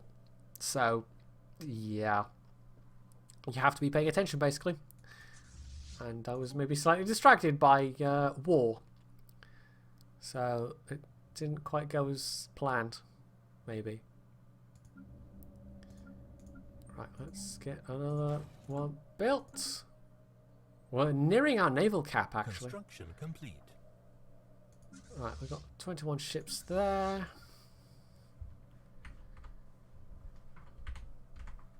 Got another one coming from Drumpf very soon. We might as well just go up to the cap. What time is it? I've just realised I don't know. 1:15. It's 1:15. Okay. That's fine. Debris analyzed. We might actually. I've just noticed we're up to our influence cap. We can have a maximum of 1,000. I might as well spend some because there's no point in just having it sit there. So,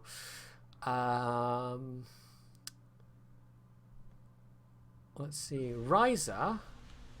We could actually have an edict that reduces ethics divergence, so that will actually counteract the fact that we've got this ethics diversion plus 10% going on, so we can actually have that be down to like you know, what it was before, what the default would be for this for my species. So anyway, happiness wise, people on Riser aren't that happy considering that they you know, they're at it all the time.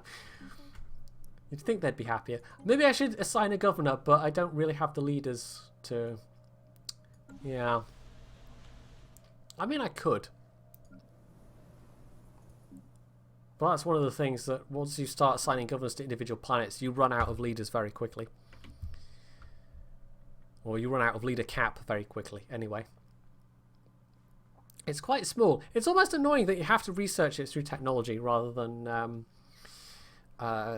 like that it grows dynamically with your empire, because as technology it's just a random drop.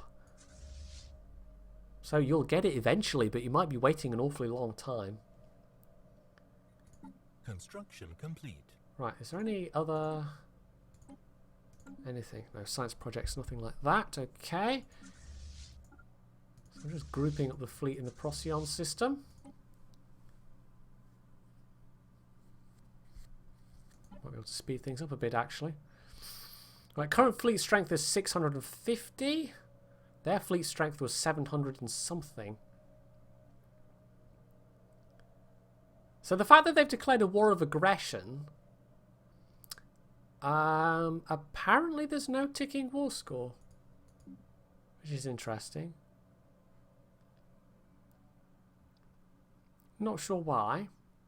Eventually, I mean, if a war drags on long enough, at the moment it says length of war -4. Eventually that will become a positive number. And that's the point where they're just getting fed up of it. So there's almost an element of, if you can drag a war long enough, like a defensive war, you can basically just force them to go, look, we just go away. You're being annoying now. We don't care anymore. And that happened with one of the wars I was engaged in previously. It was just they just just gave up in frustration because they couldn't beat me. Also, it seemed like. Right, I can't, I don't think I have the assist research, do I? There's a technology that lets you actually use your science ships to basically boost the science output of planets, which is nice. You can do something with your idle science ships once you have that technology, but there's nothing, like I was saying earlier, for the constructor ships at all, it seems like. So, we can actually build corvettes beyond our cap, but it starts to get very expensive, as with every other Paradox game. You can go beyond your force limits, but you're going to pay for it, and we don't really... I mean, we've built up a decent energy reserve, but we don't really want to go down that route. It's not really... LaFeel, it's more... Like, there's definitely more elements of Victoria in this. I mean, some of it feels familiar from EU, some of it feels familiar from other 4X games, and some of it actually feels familiar from Victoria. And I actually almost wish they had more of the economic elements from Victoria, because that had a very fleshed out economic system in it. This doesn't even have trade. I have no doubt there'll be a trade DLC at some point, but... You can do direct deals with other species, but there's no autonomic trade. There's no trade routes. There's no trade nodes, trade zones. So you can make a species that's something like a very money obsessed, like a corporate society, or I don't think you can make something that's like a merchant republic exactly, but it kind of feels like you should be able to, just based on other Paradox games I've played, but I don't doubt that at some point you'll be able to. So yeah, anyway, so our military power is now 770. Actually, our cap just went up one, I think probably from pops. Yes, it did. So, you know what, screw it, let's just build another ship. We're going to wait slightly longer, we're going to build another ship. And we're going to go after them. We're going to have a fight. And we're going to win. I hope.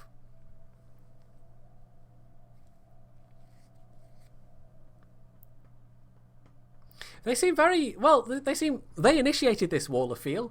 They seem very reluctant to actually come after me, considering they started this war. I think they don't like our relative fleet strengths. I think the AI has looked at it and gone, I don't like those odds. So, yeah. Research complete. Right, so we just completed research. Monthly influence +1, which is fine. Let's see. Move tile blocker. Frontier Clinic. Biolab 1. Which is the first of the science building specializations. So sure, we'll go with that. We could maybe build... let's see. We'll upgrade those hydroponic farms, and I think we'll actually build the first of our science buildings on...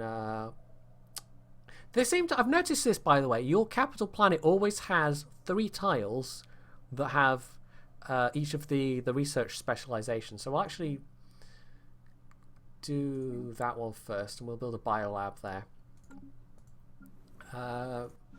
We really haven't built a lot here. We maybe should start building some stuff on Riser. Let's see, we'll make that Hydro Farm. We'll make that power plant. That can be a mine. Okay, that's enough spending money for now. We're not even spending money, spending minerals. Okay, so I've assembled the fleet. 26 ships with a military power of 804, which I think is now very slightly superior to their military power. But we're going to jump into Thuban and see what happens.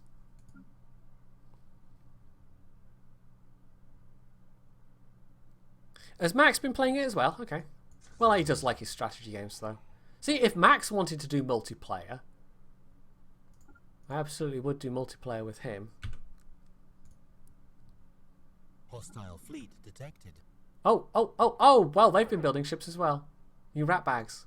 I'm now at my fleet limit and they've already... Okay. Hostile fleet detected. Right, we could try engaging them. I'm actually curious because what I could do is I could get into a fight with them. And okay, let's try this. I'm going to try retreating and then see what happens to the war score. Because the other game, and I said this right at the start of the stream, the other game that one of the other games I've been playing, I have had my enemy just keep retreating and I don't get any war score for it. So if I retreat, do they not get any war score?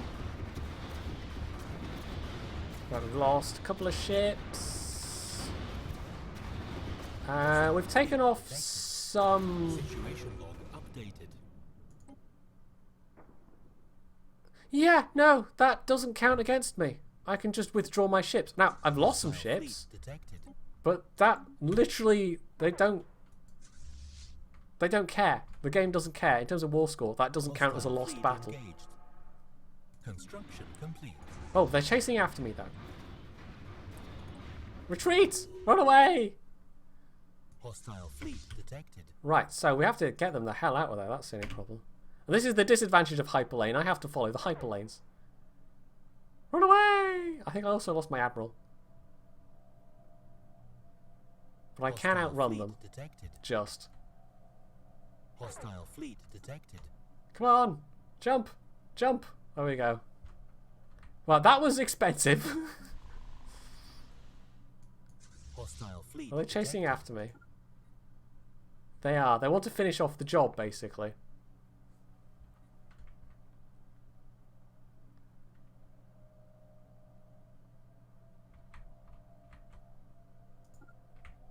I'm actually going to retreat them a very, very long way away. Right. Okay, they're just sitting there in Procyon at the moment. Right, this is the point we're having... fleet detected. We're going to build a spaceport in this particular sector. Right. Oh, we just had a contact. They are religious somethings. Possibly a religious hegemony, or... I don't know, anyway. I don't actually make that many species. Let's have a quick look at them. Everybody hates me. Seriously, nobody likes me at all. Though my closest neighbours hate me the most. Right, so they are actually in Alpha Centauri. Their fleet. Are they just still chasing my fleet, though? I'm not sure. So I've jumped to Barnard's Star. I did inflict some damage on them, but not nearly enough.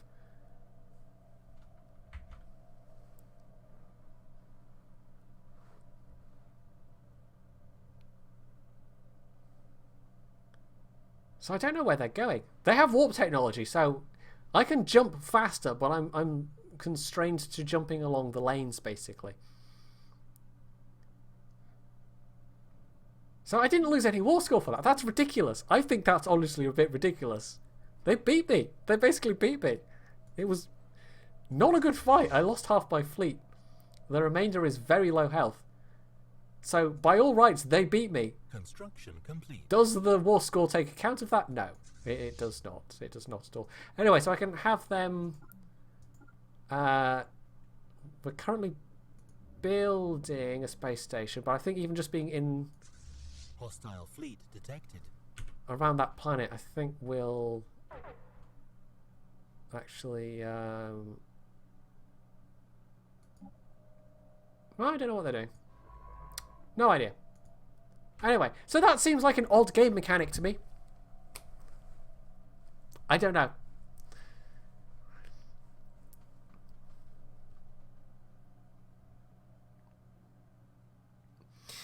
Right, anyway, it's 5:30 now, so what I am going to do, we're going to wrap up the stream here. I don't know if I'll do this particular game on the stream again.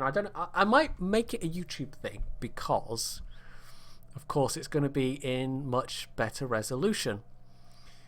But the problem's going to be fitting it in with everything else. I haven't forgotten about KOTOR, by the way. I seriously need to, like, get back to sitting down and recording an episode or two of KOTOR. And of course Crusader Kings is due, and then there's other videos, so yeah. Anyway, so this is Stellaris. It's fun. I mean, there's a lot more I want to say about it, but I can't really at the moment, not until the 9th. I think I will try and do a proper review video for the 9th. It might be slightly after the 9th, I don't know. But yeah, I will assemble some proper thoughts on it. I do have some idea of what I'm going to say, though.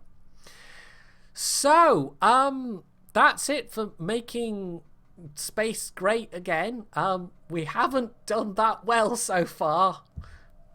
It was a bit unlucky starting off with an inherently hostile neighbour. But being a rather xenophobic race ourselves, it is apt to pissing off those around you. It's very hard to make friends when you're a xenophobe for some reason. It's very odd, that. So, thank you for coming and watching, and if you found it interesting, then yes, I can encourage you to buy the game, but don't pre-order it. Don't do it. You're worth more than that. Have some self-respect. Do not pre-order video games. But yeah, it's only a couple more days anyway. I mean, the 9th is what? Oh God, what's today? It's like less than a week. It is less than a week. It's like 4 days, 5 days, something. It's a number of days. So yeah, so far what's here is pretty good. There are a couple of niggles, but apart from that, I've been enjoying it. And it does feel like a really solid Paradox game. And once it comes out, once the modders get their hands on it, there's going to be a lot here as well. There's going to be an awful lot. This is going to be a game that I think the modders are going to go crazy with. And Paradox has made it easy for them to go crazy with. So, I hope you've enjoyed this. I'll put some music on to close out the stream. But, yeah, this has been fun. And I hope you found it interesting as well. So this will, by the way, I'll put the VOD up on YouTube. It'll be obviously crappy low quality 480p, unfortunately, but the entirety of it will be there. So anything that you missed, you'll be able to catch up with on my channel. So as usual, you can find links for everything below if you're new here, and if you aren't, well, you know where everything is anyway. So once again, thanks for tuning in, and I hope to see you next time.